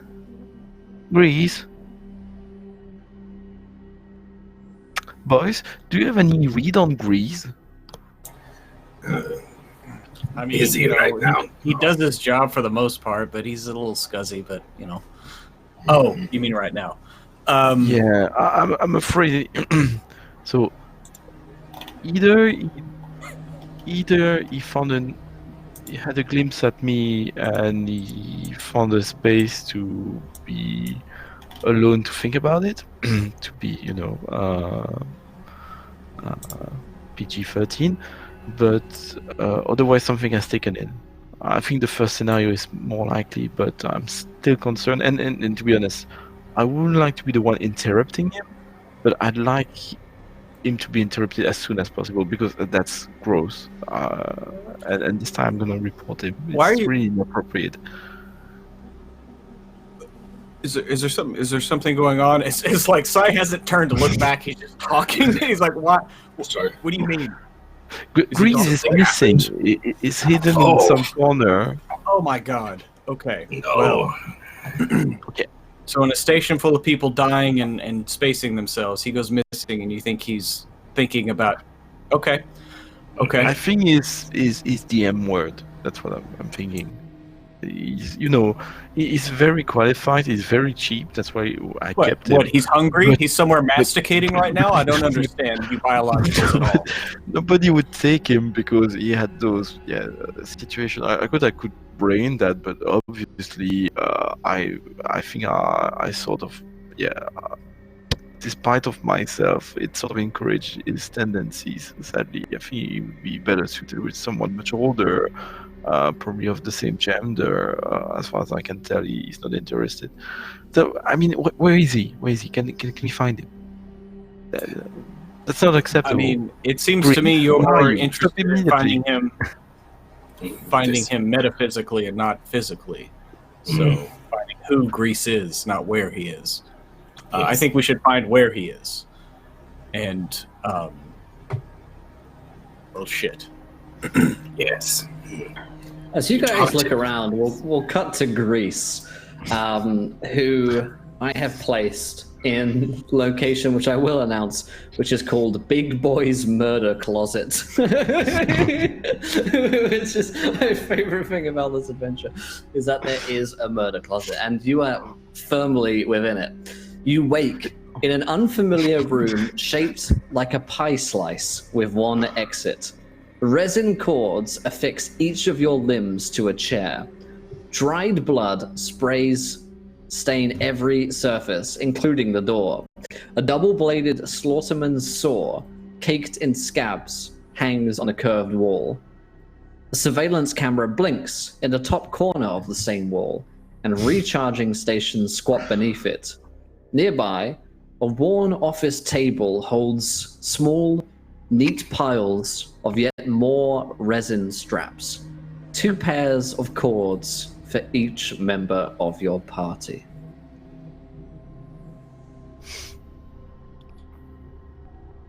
Hello? What do you do? I spit. Hello? Is there anyone there? There's no sound at first. I look up at the camera. Can you hear me? Blinks back at you, and moments later, through the door, a grotesque, corpulent man staggers into view. His shaven head and midnight blue slaughterman's apron slicked with both perspiration and red bits of gore. In his massive hands, he grips a double-bladed saw designed more for cutting slabs of meat than combat. The steely teeth of its 12-inch circular blades nearly touch where they rip. The man's beady eyes hold a dead vacancy as he looks at you.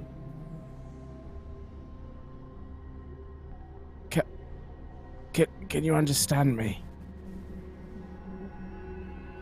Looks at you with dead eyes and then says, Of course I can. I'm running the operation around here. What's your name? Have you got a name? I'm sorry, my name's Grease, and I like. You know who I am? I'm Big Boy Frask. What's a guy got to do to get a promotion around here?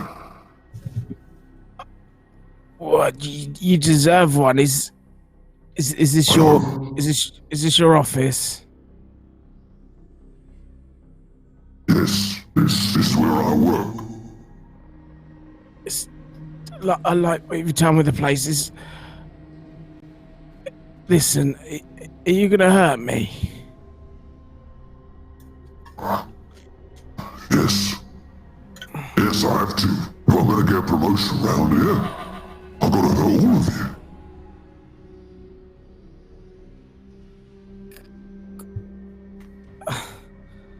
Like he's kind of sucking in the fear and the tears that want to explode out of him. can I help in some other way? I'm pretty useful. Bring the others here. I don't know where they've gone. I was following them and... You got a shiny helmet on you, can speak to him. Just bring one down. I want them one at a time. And tell them if they don't come down one at a time, I'll start cutting you. Piece by piece. Okay, I need to get to my wrist. It's out of control it.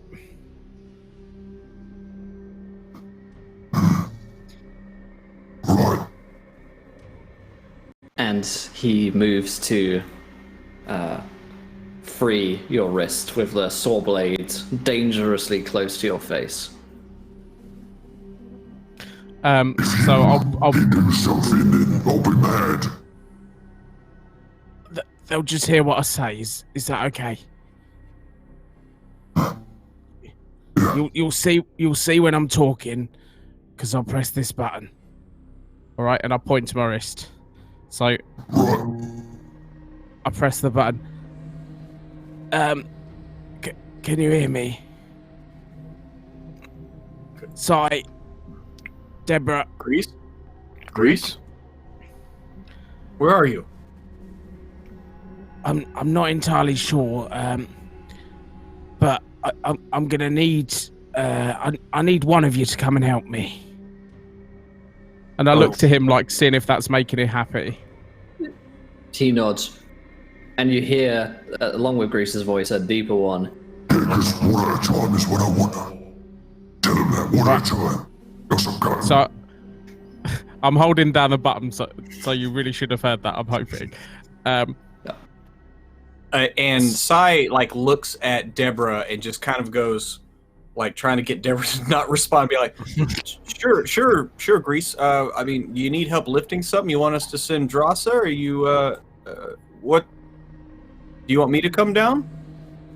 I'll press. Yeah, some heavy lifting down here. Probably just one at a time though. Just one at a time for some heavy lifting. And I'll kind of mimic that I'm taking my hand off the button, or kind of show.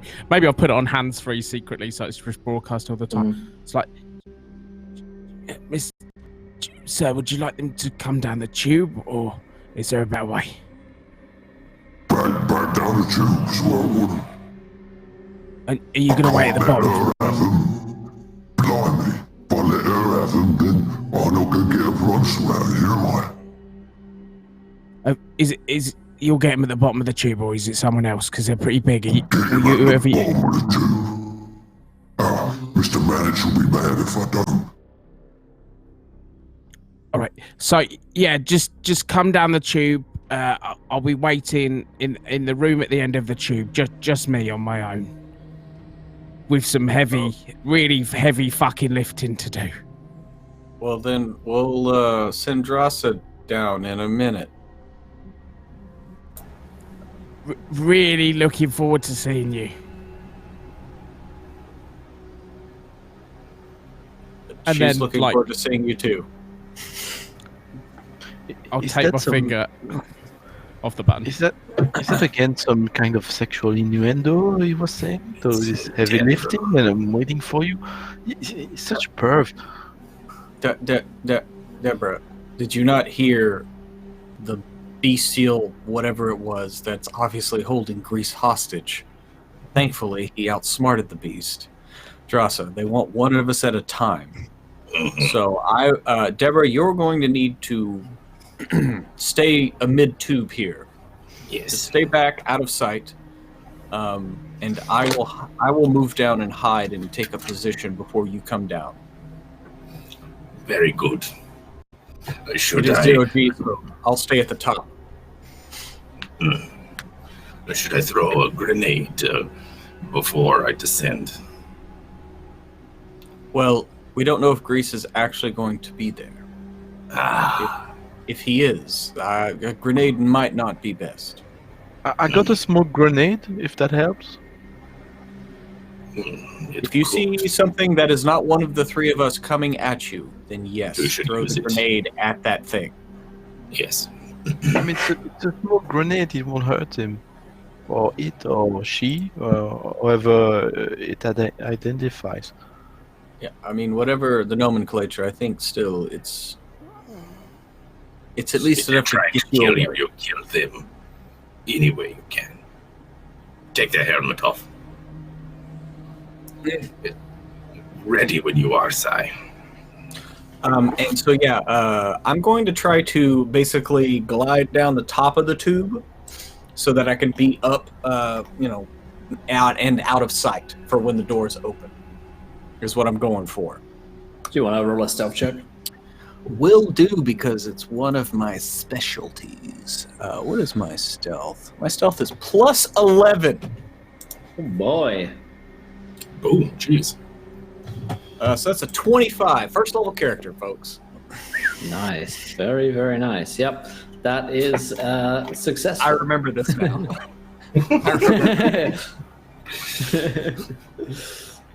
Just a quick question, Will. Right. What was this Yes. thing the same one that we saw on my drone?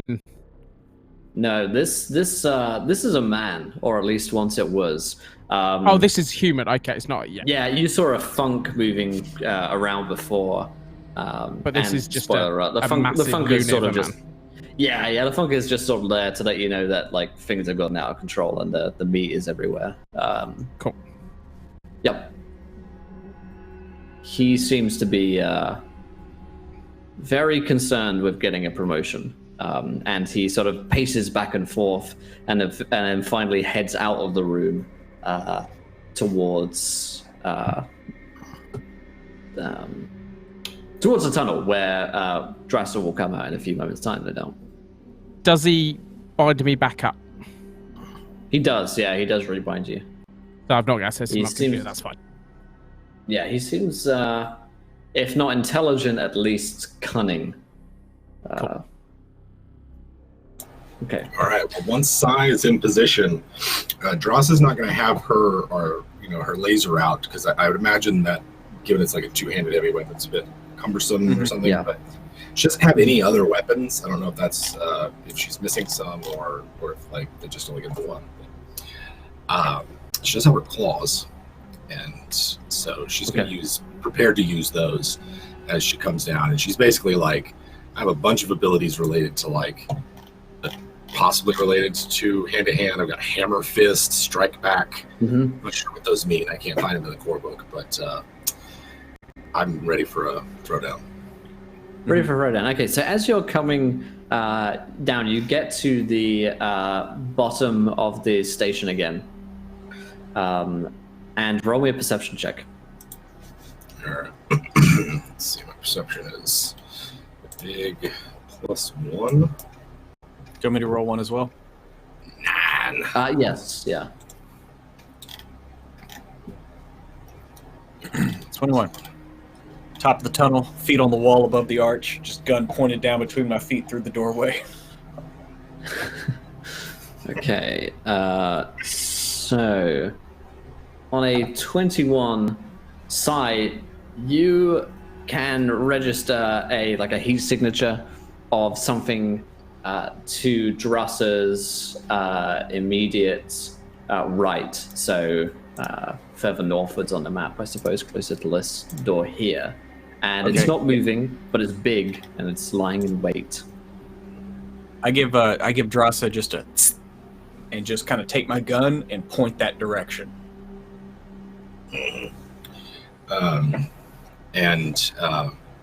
As she's this door is kind of has to be sealed, right? Because this is open to the vacuum. So I'm just gonna open it and leave it open, and rush out across the hall, and try to take up a defensive position across from there, so that we can set up across whatever, or if I need to jump out and tackle, I've got it better. So you want to move like here Just and turn the about? doorway. I want to move So, like just even right here, so that I'm still real close. But I'm leaving the door to the control tube open, because maybe that it's going to mess with him. It'll move in like, yeah, okay, cool. So that's, at this point, let's roll initiative as something big looms out of the darkness towards you. Sure. Boom, 16. Oh, baby.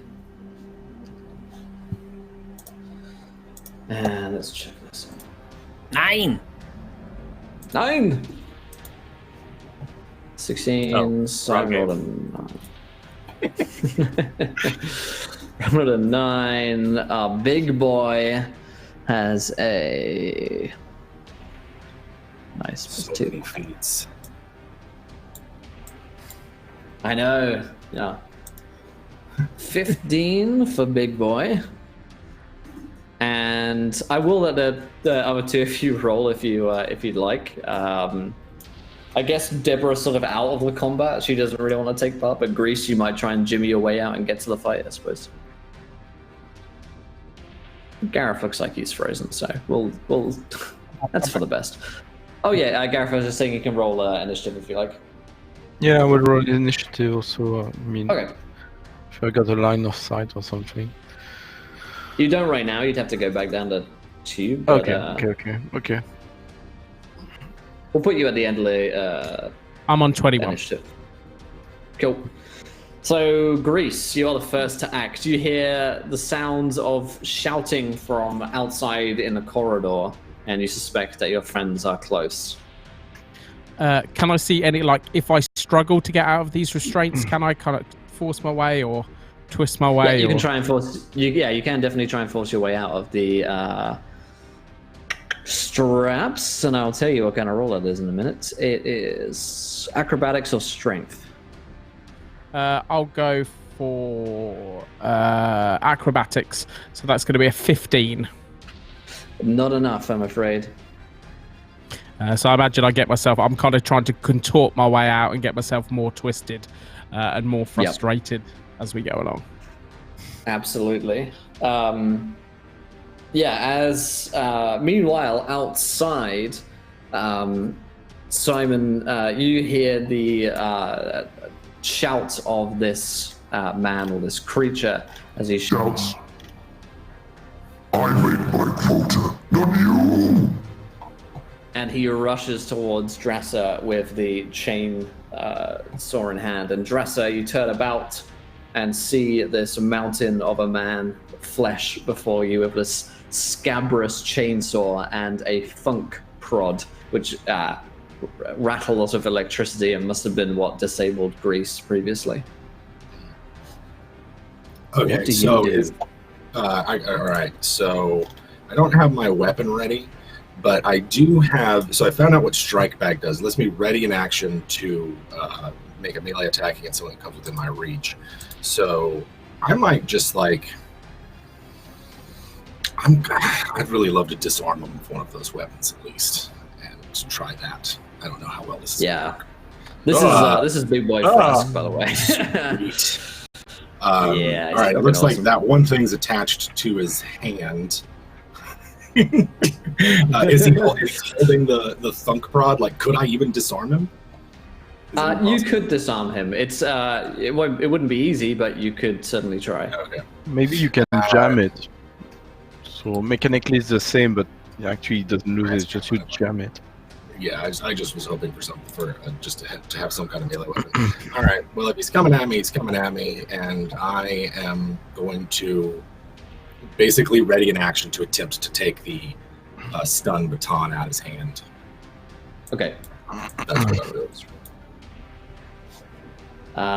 Okay, and I'll just use this little icon here as Frask if I can move that, which I can. Sweet. He rushes in next. So he's about to. He trundles towards you, and you get your ready action as he moves to attack. All right. So here we go. So that is against their KC and my maneuver bonus. Is 4. All right. All right, this is +4. Oh, 10. Dang. That is not going to do it, even Alright. against the big boy. Okay. I didn't figure. Yep. Okay, let's see. Then that will take us to his action. Unless you got anything else you can use. I don't think I have any actions left. I think I had a ready and yeah. So I think I'm all out of actions, or not a ready, but just an attempt to do it. So yeah, I'm done. I'll move Fraskin like so. So we have a big old token of him there. It's a bit better. Alrighty. In that case, he's gonna slap you with the Slaughterman's saw. Alright. KC 17. I don't know what this +8 means. I don't know how I get +8.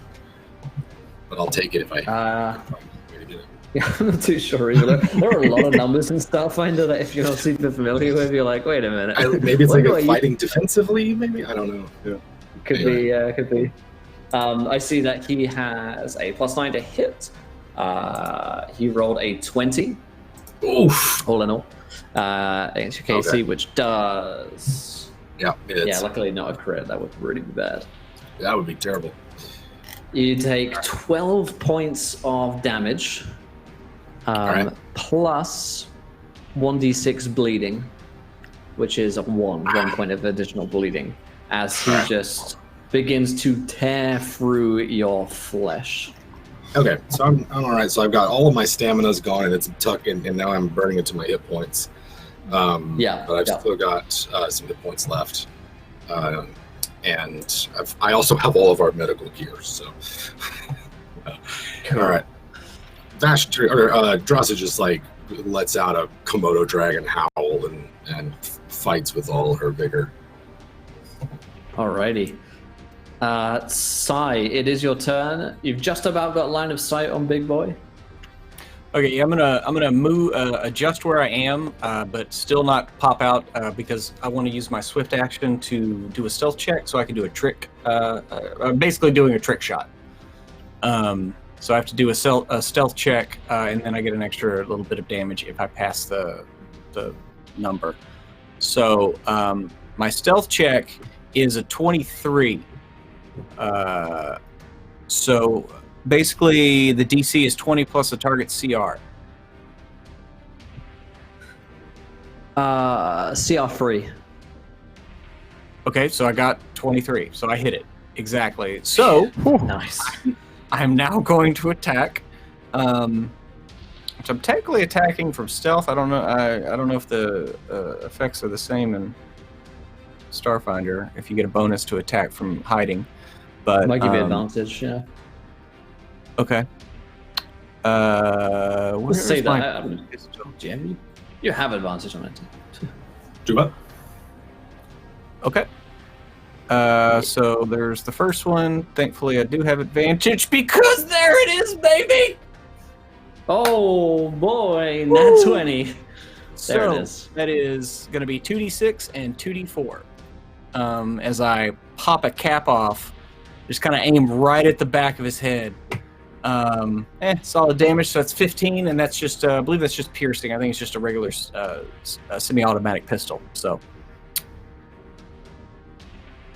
Okay, nice. Maybe hit a hydraulic line for one of its saws. I don't know. Yeah, I like it. You tear into the back of Frask, who is not pleased by the least. Okay. Deborah is, Cam said, Deborah's sliding down a tube, laser handgun in hand to shoot whenever possible. She's going to be a little while to arrive, but that's okay. It's round 2, Grease. It's your turn again. I'm gonna try and get out of this mess. Oh, that's a 3. No. I'm getting even. I imagine I'm hanging upside down, like face inches away from this pile of entrails and gore on the floor, like screaming in frustration and terror at the same time. Sweet. You remember some advice Sai gave you a long time ago about getting out of restraints. You can always dislocate your thumbs. Never forget.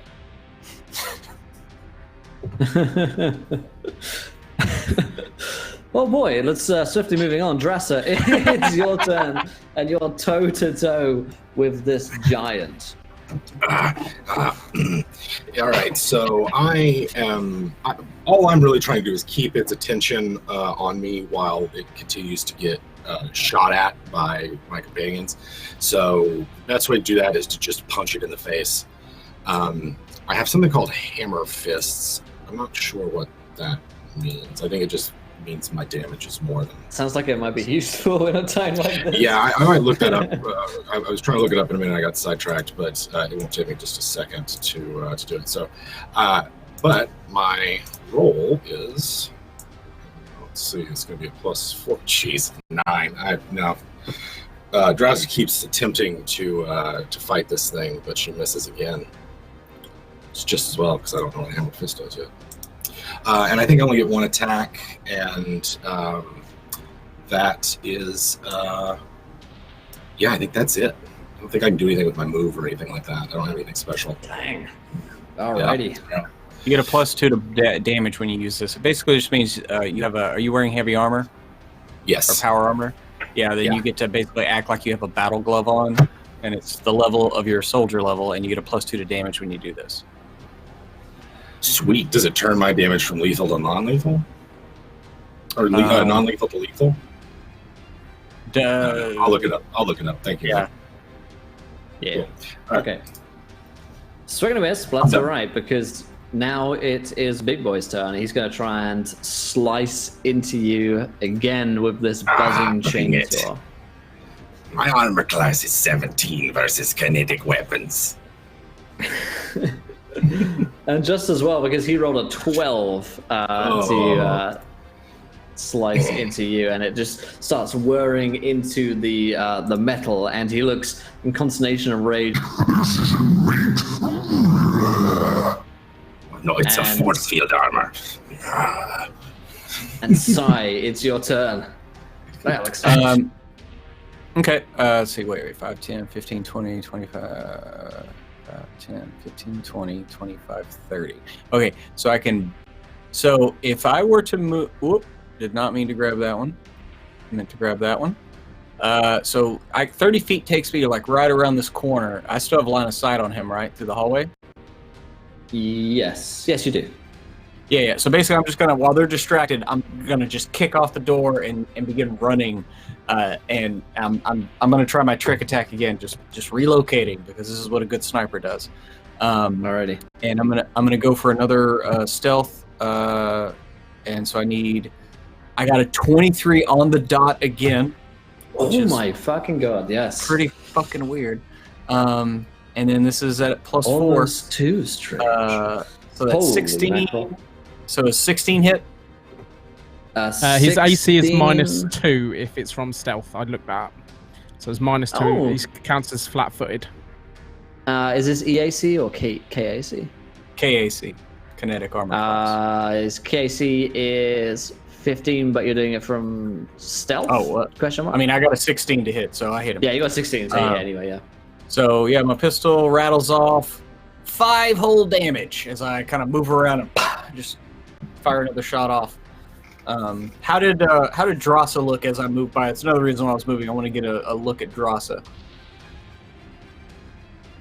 Yeah, Drasa, how you feeling right now? Oh, sorry. I have no stamina left, and I've lost 2 of my hit points. Okay. So I mean, I could probably take another hit like I did last time, but that's going to knock me to 0. Yeah, you're okay. I just want to make sure you look like you're in the throes of battle. So Sure. Yeah. Alrighty. Meanwhile, Big Boy looks like he has been injured, but certainly not severely wounded at this point. He's got a lot of meat on him. Okay, that was Sai's turn. Deborah, get down here. you can use a move action to get down, and now you can. Now you're here on the map. You do have line of sight on Big Boy, if you would like to take a shot. Okay.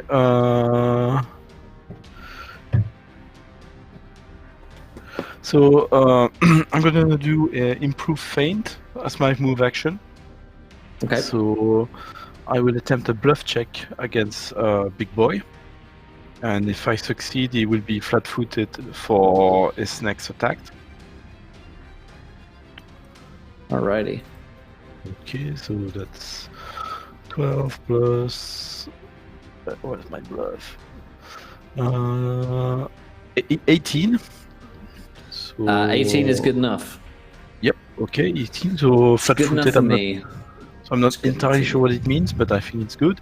And then I'm gonna use my full action for well, the rest of my action. So that was a move action, and my other action is to shoot at him with my mother of pearl, beautiful laser pistol.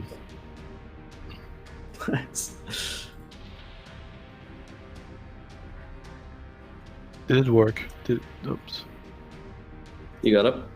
Oh, I rolled twice, so it's the 10. 10 plus. Where's my attack? This thing. Sorry about that. It's all good. We're new games, new roles, etc. So I think I saw it was a 12. So Starfighter makes a lot of sense to me. The only thing that's a little tricky is just getting used to where to look to find the numbers. Yeah, Once you found the number, it's question. Oh, so yeah, it's 12. 12 against energy weapon protection. So it's AAC. Does that hit? 12 versus his EAC is not a hit, I'm afraid. Yeah, His yeah. EAC is 14. At All least- right, you take yeah. a shot. He barely even registers it as it sort of sinks into the back of his body. It's round 3. Grease still in the murder closet. Big boy's murder closet. What do you do? Right, I'm gonna get out of this. I'm determined. Come on. Ah, that's a 5. I don't think that's enough. That's gonna be. I think it's about an 11. Yeah, you're No, it's looking less for than that. 20. It's 8. It's You're 8. looking for 20 on acrobatics or strength to bust out of the cords that he's got around your wrists. Maybe he kind of lays back in his restraints, kind of accepting his fate a little bit, upside down, blood draining through his head. Like he spent the last 2 minutes trying to dislocate his thumbs, and he's just managed to pull a thumbnail off, and that's about it. Maybe he tried on his toes because he got confused about what he's meant to be doing. All right, that takes us to Dresser, toe to toe with the big boy who's screaming. I will have my promotion. Yes, I see. This is pointless, and it's a swift action to switch weapons, and I am going to do that and take out my artillery laser and fire it. I don't know if you get a bonus for firing point blank, but she is. I wouldn't like that either. I was looking it up, but then I decided to screw it. Another 9. I even rolled nothing 9s to hit this. No, yeah, boy. whatever. But she just doesn't hit. Man, Dresser's having a tough time She's on the having a rolls tough right time. now. She's really warfing it up over here. Yeah, he slices back at you with a 22 That's gonna hit. on the saw blade, which deals a whopping 46 plus 7. Wait. You cannot Yes. make it. Oh, sorry. No. Forget. I misread something. Oh, I thought you were about to save me. So, I was going to say, it sounded hopeful for a second, but 12 points of damage for Dresser, who Rasa then drops 0 then. All right, Dresser goes down as this monstrosity cuts her with the saw blade, and you just watch as she falls unconscious to the floor, dripping with blood. And Big Boy Frask shouts, More meat for the quotas. and it turns it to Sai's turn. Okay. Sai is going to. Yeah, actually, Sai is going to try to do an intimidate check this time, and yell out to. This is dramatically appropriate, but it'll probably fail. So I'm going to kind of move down the hallway a bit, trying to pull Big Boy away, but out in the open. Okay. And I'm going to try to intimidate this time to do my trick shot to try to pull Big Boy away. And I'm going to also yell out, Deborah, help Drossa. Hey, fat boy, why don't you come over here? It's time to put you on a diet. You're choking me. Yeah, I'm so I actually don't tied up, Pro. intimidate. Yeah, he's not scared of you, but you've drawn his attention. Okay, well, I still could shoot him, but I just don't get the extra damage. Okay, good. So, here's my attack. Oh, another nat 20, Simon. And so that's going to be 7 damage. And I basically have backed up. I'm backed up as far as I could get while keeping line of sight on him down that hallway around around that bend. Yep. But that's all I'm kind of doing is just kind of backing up and just pop my shot off and move my full dip move. Okay. So that is now Deborah's turn. Okay, Deborah. So he's flat-footed till the end of this turn of mine. So that means Okay. he cannot take -2. opportunity attack. So I'm gonna slide past by him, and I'm gonna patch Darsa immediately. And because he's flat-footed, he cannot attack me. So we got basic med kit, 2 med patches. Actually, I have 3 med patches. And then So Flesh spray. I got the serum, which is Grease has the 1d8 flesh points. spray. So and we got the 2 others. So I'm not sure which one is the most powerful. Med patches. I don't know basic med kits and med patches. How much med- they make. I don't know the rules for them. I just read the equipment thing. Med patch is just like all in one. It's like all in one. Put it on. It does all the work. The med kit is like you make a skill check with it. Okay. Ooh. Oh, actually, I got the med patch. Yeah. So you need to be stabilized first, or can I restore you 1d8 points immediately? I guess I give you the 1d8. No? Yeah, that would make Yeah, sense. I'll do that. So okay, I got a vial, so I stab you like across the thorax, like a really Pulp Fiction style. So I'm sliding next to Big Boy with like what's going on, and I stab Darsa in the chest and give you 1d8. Go ahead, roll your 1d8. It's yours. Yes. Hey, there Take it it. is. That's good. Where is it? It's like full of combat drugs and adrenaline. And that was my action. Yeah. That's fantastic. Thank you. Next. Alrighty, good job, Deborah. I thought I'd say those words. Round You- 4. 2 Can creatures I- of an asset. So at the end of the round, just doing a little bit of reading. Yep. My drone has actually got AI built into it. Cool. Is there any way that I can, like, my drone at the end of the round can attempt to shoot my restraints? I'll give, like, so it'll just make it. It's got a gun on it, and obviously, Yeah. I'll play the devil's bargain. If I miss, obviously, there's one thing in the way of where it's gonna shoot. So Yeah, let's do it. This is how Grease dies.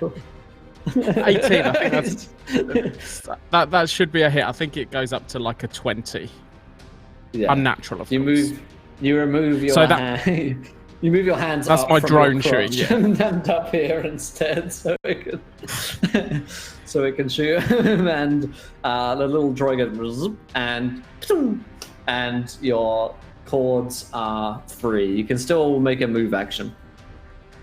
Yeah, so I will sprint to the door. This room seems like the worst place. Is there any weapons or anything particularly interesting that I can think to grab and improvise with? Let me see for you. There are certainly more restraints. There are definitely other chairs. I'll just see if there's anything else. There is a double-bladed slaughterman's saw here, which That looks. that could work. All right, I will grab hold of that and sprint towards the door. Let me I see remember what's in this Drossa saying room. that Drossa saying she wanted one of those for Christmas. Yeah. What about the giant double-bladed slaughterman saw hanging on the wall? Maybe I can improvise. I imagine I can't like lift it over my head or anything, so I'm literally dragging it behind me as I'm sprinting. But and I'm going to send the drone forward as well. Yeah. Alrighty, cool. We can move your token close to the, you'd be out by the corridor, right? Action. So, Drasser, you're back up. You're on your feet. Big Boy is sort of not quite paying attention to you because he's aiming to move closer to where Sai has darted off. So he's got his back to you right now. All right. So if his back's to me and it's not paying attention to me. Dross is not like a raging barbarian. She fights with calculation and cunning. She's gonna actually wait for it to like be drawn off a bit of a ways before attacking. Delay your action? Yeah, Okay. and so I'd like to delay until it's about the midway point, maybe right past the door to Silo 1 before she shoots with the artillery laser. Okay. That takes it to Big Boy's turn, who moves here so he can have line of sight of Sai, grins, and presses a button on datapad, and this door right here, that Sai's just in front of, seals closed. And he does a little wave to Sai as this door here seals, and he moves into Deborah.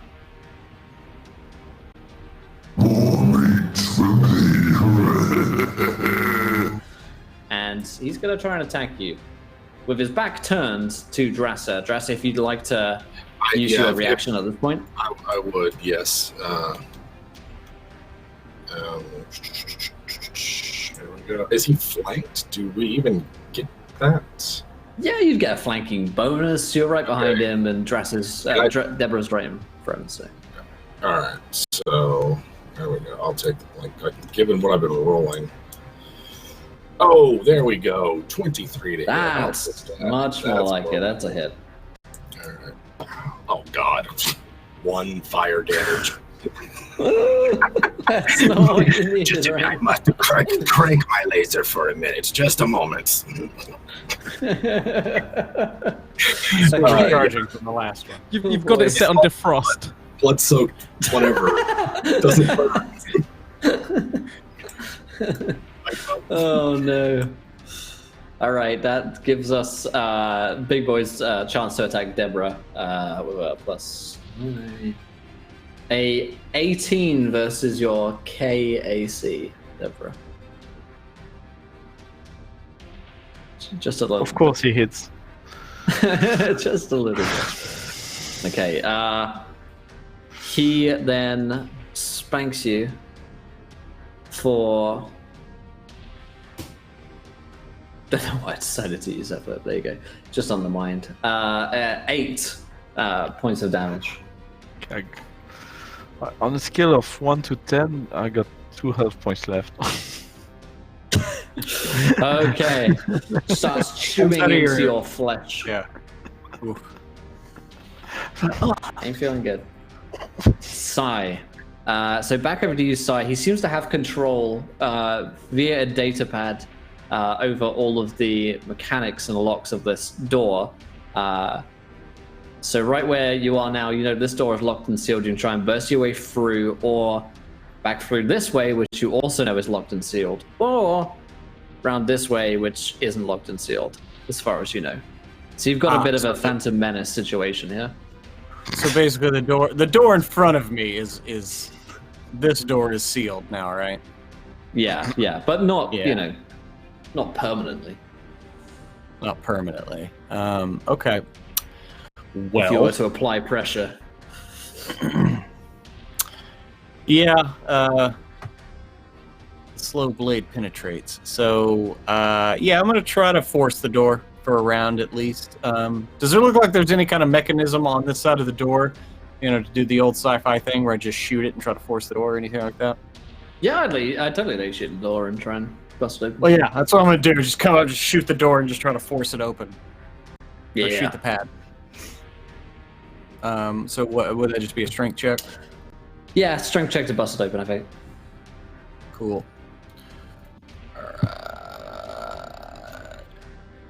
13.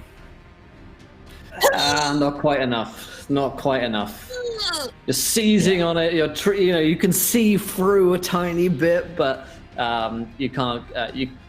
All you can see is Deborah being torn into right now. Deborah, speaking of which, lucky lady, it is your turn. You're being murdered. What do you do? Okay, I'm gonna use my move action to do a feint again. So I'm gonna pretend like for a second that I'm gonna flee away, and instead I get very close to him with my laser gun against his flesh, and I say, "Never hit a recoil, girl," and I shoot him. So yeah. First is the feint. So up, and where's my D20? I'm gonna use my special ability. What happens? 10. So I can use an extra D6 for that. So yeah, 11. These rolls today. These rolls, man. 11. So 17 bluff. Okay, 17 is a hit. Okay, so he's got -2 to his AC. I'm shooting him point blank with the laser gun. Yeah. So that's 20. Okay. And so that's 1d4. Yeah, 1d4s. I don't know what the S means. 2. 2.5 Nice. points on Big Boy. Nice.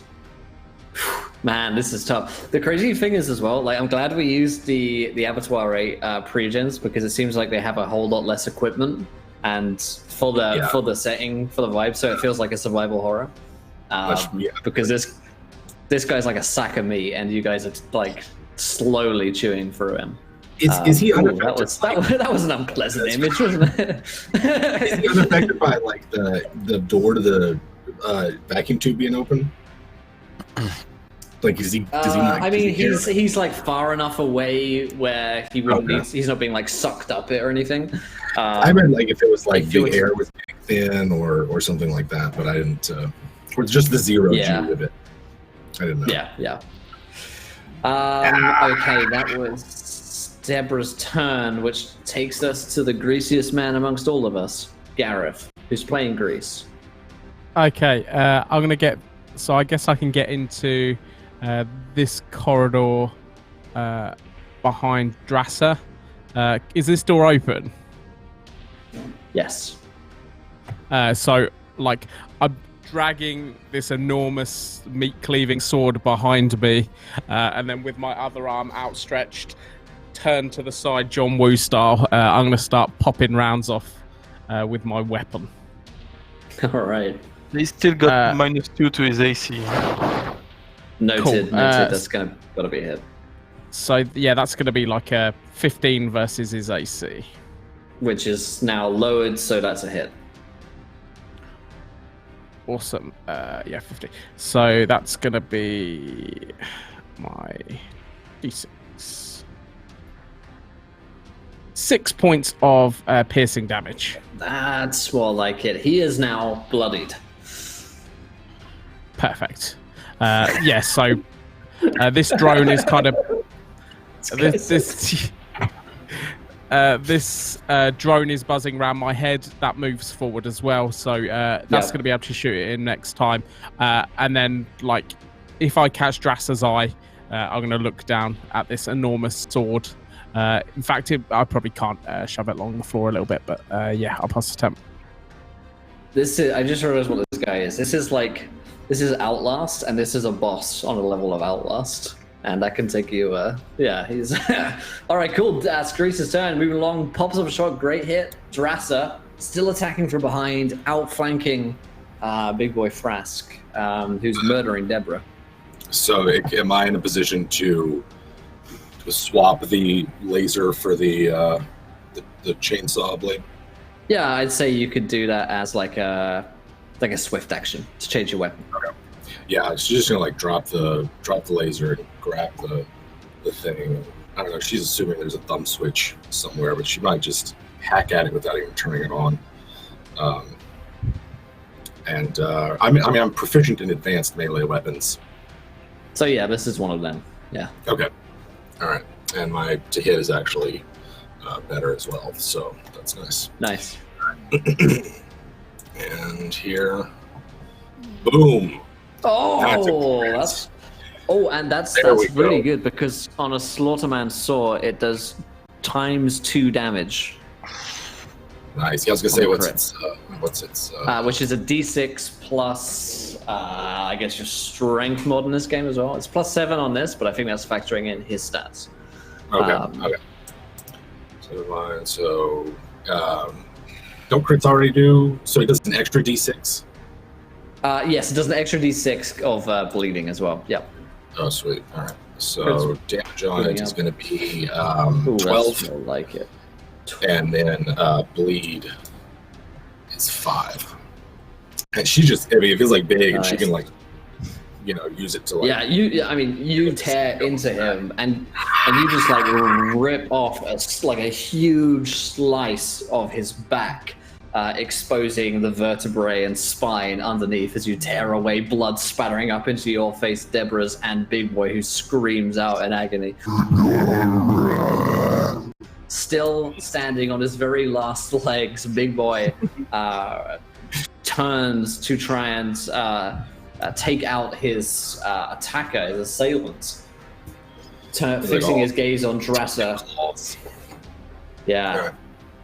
He's the KC-17. 12. He rolled a 12 and misses with his own sword. Just swipes over your head and it almost cleaves off your entire brain, lopping it off from the neck. Sigh. The door's weakening. Yeah, I'm gonna go ahead and try one more time. Can I pull up my combat knife as like a swift action and like jam it in Yep. there to get like Jam a it little in. bonus? Yeah, give you advantage on the roll. Sweet. Oh, he didn't need it. 3 in All right, one it game. bursts- It It feels bursts special. open, and I'm gonna say that's just a swift action at this point because you just like throw your knife in and it just parts across, and you see you've got one chance to take the shot to end this before he ends someone else. Yeah, I just kind of open the door just enough, and he just kind of like slinks in. I have to lean in the door to get line of sight on him, and let's see what happens. Ooh, whiff. Oh, he's not defeated yet. Deborah, it is your turn. Oops. I'm not kidding when I say this guy has Deborah- 1 HP left. Okay, Deborah's gonna shoot him with the laser. Yes, do it. What do you say? Come on. There's no. Yeah, yeah. Hey, that's good enough. That's good enough. 1d4 of damage. Oh no. Well, despite your gun being set to fucking defrost, it's enough to end Big Boy Frask as his tiny little fucking nick.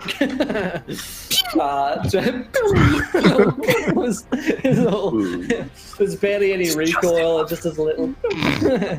And Big Boy Frask falls down to the ground dead.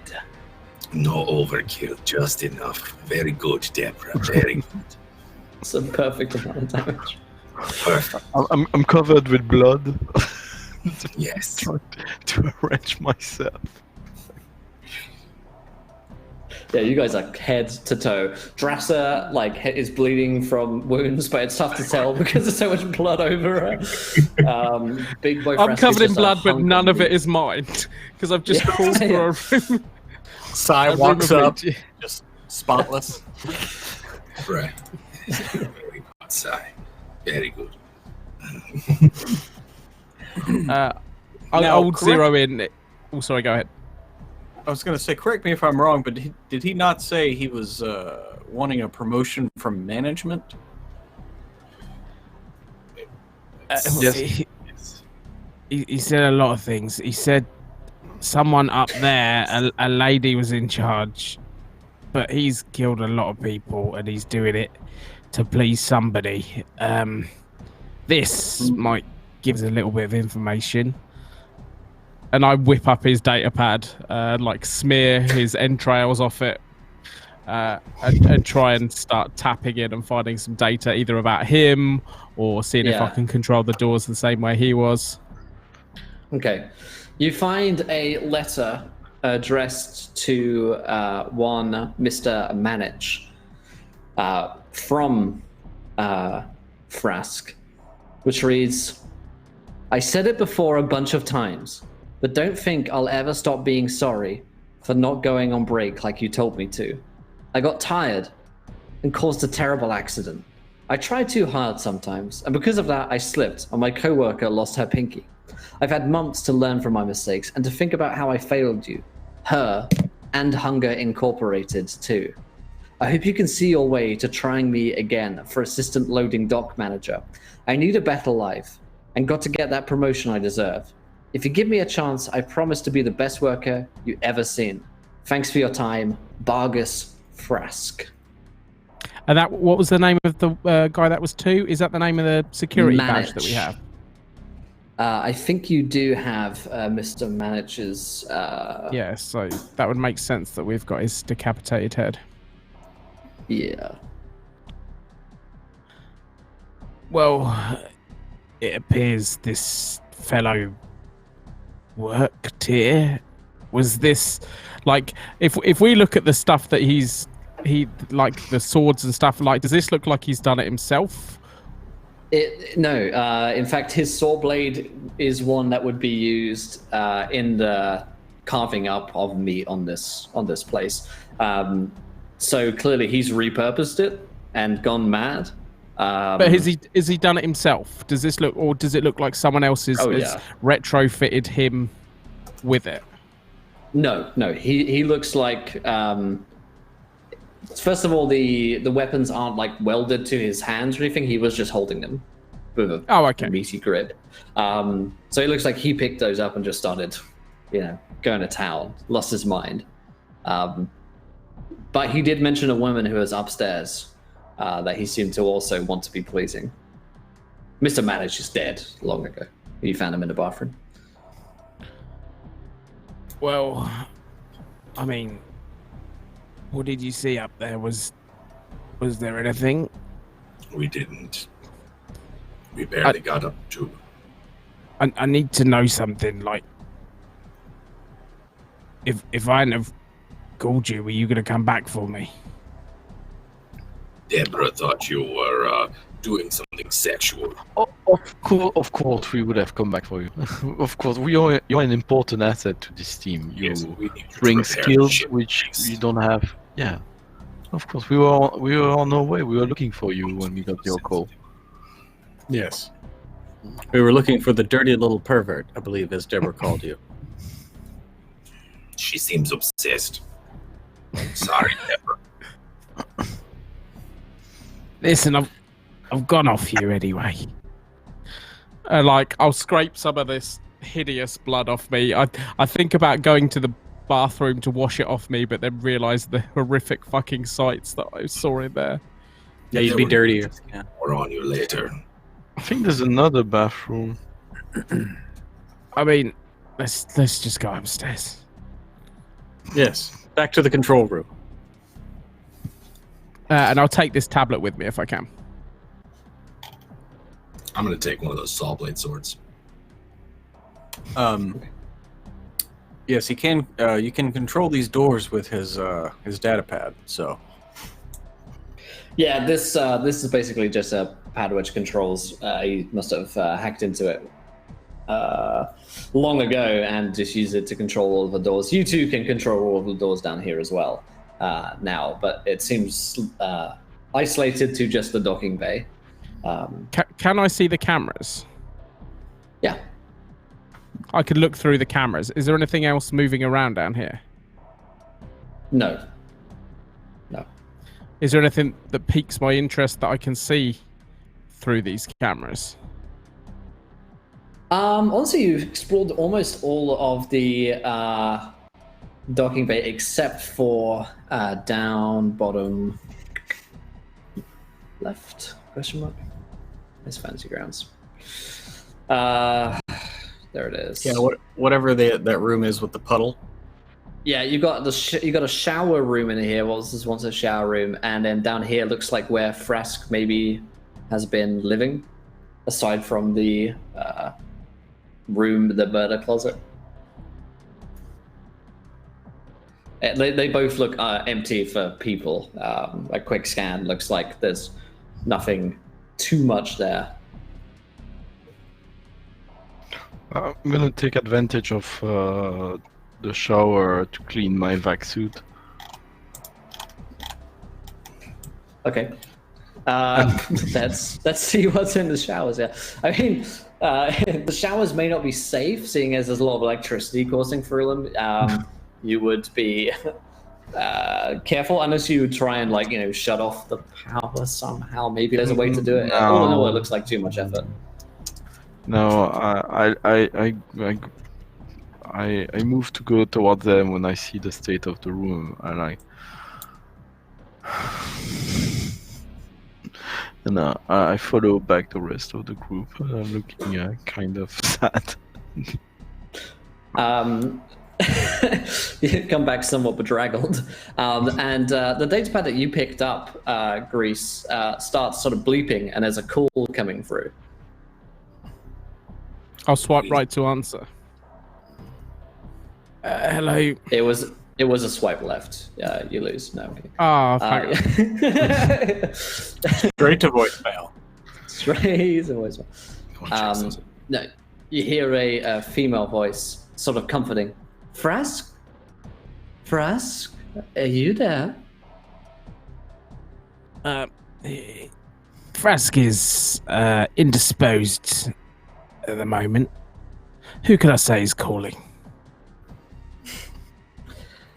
Ah, well, that is surprising. I thought he'd do better to ward off any interlopers. Well, that's just fine. Why don't you come up to control and we'll meet one another face to face? How about you give me a name first? I feel a bit rude meeting someone that I don't know the name of. If you are concerned about being rude, perhaps you wouldn't have killed my creature. I mean, I didn't really have a choice. Well, I don't have a choice either. I listen to the master that slumbers, and he's very clear on what happens to interlopers.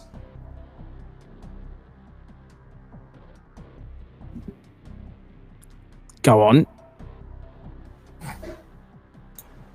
She was about to tell They us. need It's nice to know I'm speaking to middle management. They need to be processed. I'll make sure that you too are processed. And the caller hangs off.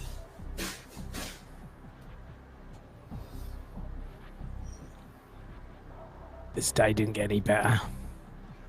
No, you are wrong there, Grease. This day got much better. Yes, we have a clear enemy. We have a clear goal. Yeah, and that goal is to reestablish the proper management of the station, meaning me. Certainly. Well, I think that's like step 7, but I think we should get through steps 2 through 6 first. There's only one woman which should be in charge here and be called manager, and that woman is named Recoy. Deborah Recoy. Right, you're our manager. Yes. I'm everybody's manager on this station. It's our property. Hunger is a subsidiary from Recoy Corporation. We agree. I don't care about this slumber and this thing.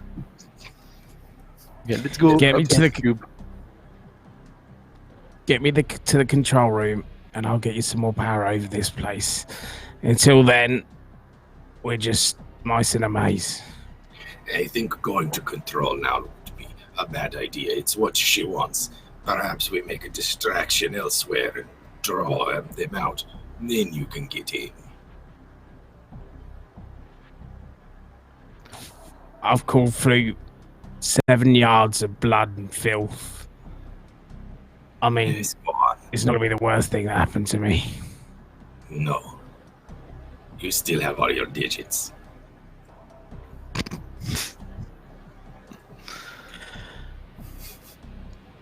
And I guess we trundle off to one of the silos. Yeah. Okay. So as you trundle off to explore more of Abattoir 8, leading the dead body of Big Boy Frask, you have answered some of the questions for the mystery of Abattoir 8, but the rest of them are going to have to wait for another time, because unfortunately time has just raced away from us today, and we're all out of it, I'm afraid. And so I'm sad to say, because I would absolutely love to continue this adventure. It's an absolute blast. That is where we're going to have to end tonight's episode of Grimmerspace, my friends. Available on Kickstarter right now. And wow, fantastic job, everybody. That was a whole lot of fun to bring together a story and characters like that in just 3 hours time, and tell a story like that. It was great. And it really does. This is like, I was saying to the guys, we got through like 10% of this adventure, I think. It's pretty expansive. It's just about 90 pages of adventure to get through, maybe 80 pages of adventure to get through, and it's really, really detailed as well. Each room has a little story, has a little adventure to it, and I loved the slow sort of build that it had of creeping horror. And it does feel like each level has like a boss to it, which I really like as well. That sort of Outlast effect. And yeah, so fucking Big Boy Frask is tough to take out. The crazy thing, this bit is fucking free as well. This isn't what the Kickstarter's for. This is just a little cherry on the cake of the Kickstarter. Like, if they give this away for free, imagine how much they're giving away as part of that. It's absolutely crazy. The setting's cool and the monsters are cool, and like that. We saw two creatures the whole thing, but there was a nice menacing vibe. Yeah, definitely. Yeah, didn't. This art was super grim. I mean, the first discovery in that man. Okay. It sets the tone when you fucking walk into a room with fucking what was it? This everywhere like that. I really like Sean Astin as an actor. I'm concerned now. Sean, are you okay? Sean, you all right? Blink twice. The breaking of the fellowship. He really took that hard. I think what snapped him was the death of Bob in Stranger Things. That's really that might have been the tipping point for Sean. If you're out there, we're going to get your help. It's going to be okay. But boy, have Sean Lewin, bro, done a fantastic job on Grimmerspace. There's a couple of days left, 4 days right now for recording. If you're watching it on YouTube, we'll be up in time. There'll probably be 3.5 days left by the time this is up on YouTube. So go get it, go check it out. And this is really fun. And honestly, I was a little intimidated by the Starfinder stuff because, like I say, I hadn't played it for like a year, 2 years whenever we last played together. But at its core, it's basically very familiar to D&D. So once we got our heads around the different rules and stuff, it's like, oh yeah, roll a stealth check. It's not a whole different mechanics that you need to play with to be able to play the game. It was great. So yeah, honestly, one of the best adventures I think I played this year. Just from a GM side of things, reading through the adventure. Knowing it's just very well laid out, and I can't stress enough how like odd that is for an adventure for RPGs. They're so frequently terrible to GM, and actually make it harder to GM because you're like, what the hell's going on? You have to flip through different pages to get to what they're talking about, but the room description gives you everything. I think you're criticizing all your other sponsors. You should be careful. It's okay. I don't play any sponsored adventures. So yeah, it genuinely doesn't seem like a Kickstarter at all. You get your normal Kickstarter RPG stuff. Yeah, but this is like the art. I think the artwork makes it seem like completely like I would have paid for this adventure like easily. Like, and I'm Yeah, going this to shit had convince maps some and friends to tokens do as it. well. Yeah, Like, yeah. just download it, and you've got probably at least a month or two with your play group, and even just as a diversion, swap GMs for a little bit and try something out. It definitely, really Yeah, recommend like it. That's 20 nice. tokens, 10 maps or so, all like this one. Yeah, really, really neat. It's nice to do some Well- bit of dungeon crawling in space. I was missing some classic. Yeah, dungeon yeah, I crawling. was super into that. So anyway, we'll stop harping on about it. You guys can go check it out for yourself and play it. If you enjoyed it, let us let us know. Let's go on a cast and the crew real quick. Did we enjoy ourselves today? What do you think of Grimmerspace, and where can we find you online? Let's start with the inimitable Jim Davis. Jim fucking Davis, son, how was that? Yeah, how's it going? This is a blast. Very reminiscent of to me of like Shadow of the Demon Lord, just in tone and kind of like brutality. Of course, low level D&D is always a horror show, and that's a great to play some first level D&D that way. But loved it, and yeah, would return. I am one half of WebDM. You can find us over on YouTube and Twitch, where we're talking about RPGs, D&D, all kinds of things, playing some games, and the like. And I am about to head over to our channel, WebDM, where I'm going to play some Alien from Free League. And last time, my best friend, I realized there was synth, and like, now I don't know how to deal with that. But I also fended off an alien with another alien's claw that I ripped off its corpse, so that was kind of cool too. Anyway, I might have to just bug out right now and go play that game. So great time, guys, and had a blast. Fantastic stuff. Love it. Callum, how was that tonight for you, my friend? It was awesome. Really, it's been a while. I wanted to do a bit of dungeon crawl, and at the same time, science fiction is my first love with Star Wars D6. So I absolutely loved it. And I think online role-playing games, I think it's appreciated. People should play more of them. And I'm creating a segue for myself. Please, on July 12, 13, 14, you can play with me and other people, the podcaster, at Academic Online. It's entirely free, it's entirely online, and we don't have enough players. So please check it out, hashtag Academic Online. It's like Acadecon, the RPG Academy convention. And I'm running some Cats Cthulhu. We're gonna have masks, but the 80s cartoon. There's some Scooby-Doo Dread. There's some Pokemon. There's some classic Dungeon and Dragon 5th edition. We need players. We need you. Please join us for free. We need you. The internet needs you. Sign up now. Cool. Awesome. Love it. Pruitt, same questions, my friend. This was absolutely awesome. I had a great time playing a synthetic 2 weeks in a row. This time I actually lived. Actually didn't get touched, so that's great. But yeah, this adventure was a hell of a lot of fun. That's I'd love to play through the rest of this at some point if you want to just have some fun with it. Yeah, I'm the other half of WebDM. We have our games on Twitch on Tuesdays. You should head over to WebDM here in a bit just to check out a little Alien action, see how that all pans out. I will also be here on Friday, as always, 4 p.m. Central 4 p.m. Eastern for whichever one it is. I can't remember anymore. For Dredd, because being Judge Dredd or playing in the Judge Dredd world in that game, it's a lot of fun. We have a blast over there. When you think you know who the corrupt judges are, you're just getting started because you don't know. So we'll figure out what that is. And then I can't wait to be back here next week for another episode of Cult. So yeah, it was a great time. Yeah. Thanks for having me. Fantastic. And I think that's all of us. So time to sign. All right, Gareth. You can. So what do you want? Yeah, I'm Gareth. I can dislocate my own big toes. Thank you. Alrighty, and on that bombshell, ladies and gentlemen, on that somber note, to leave you thinking, keep you up at nights for a very, very long time. The true We horror do it just all with along. mouth also.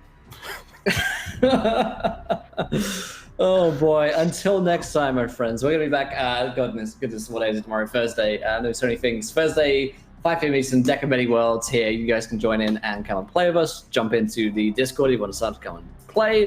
Then at 8 p.m. we have the season finale of Nibiru, which is a sci-fi RPG of lost memories. That is also on Kickstarter, but they finished their Kickstarter. Now they're on sort of late pledge phase, so you can check out Nibiru tomorrow. But until next time, my friends, try not to roll too many nat ones. We want to be laughing when you do. Good night, everybody. Bye!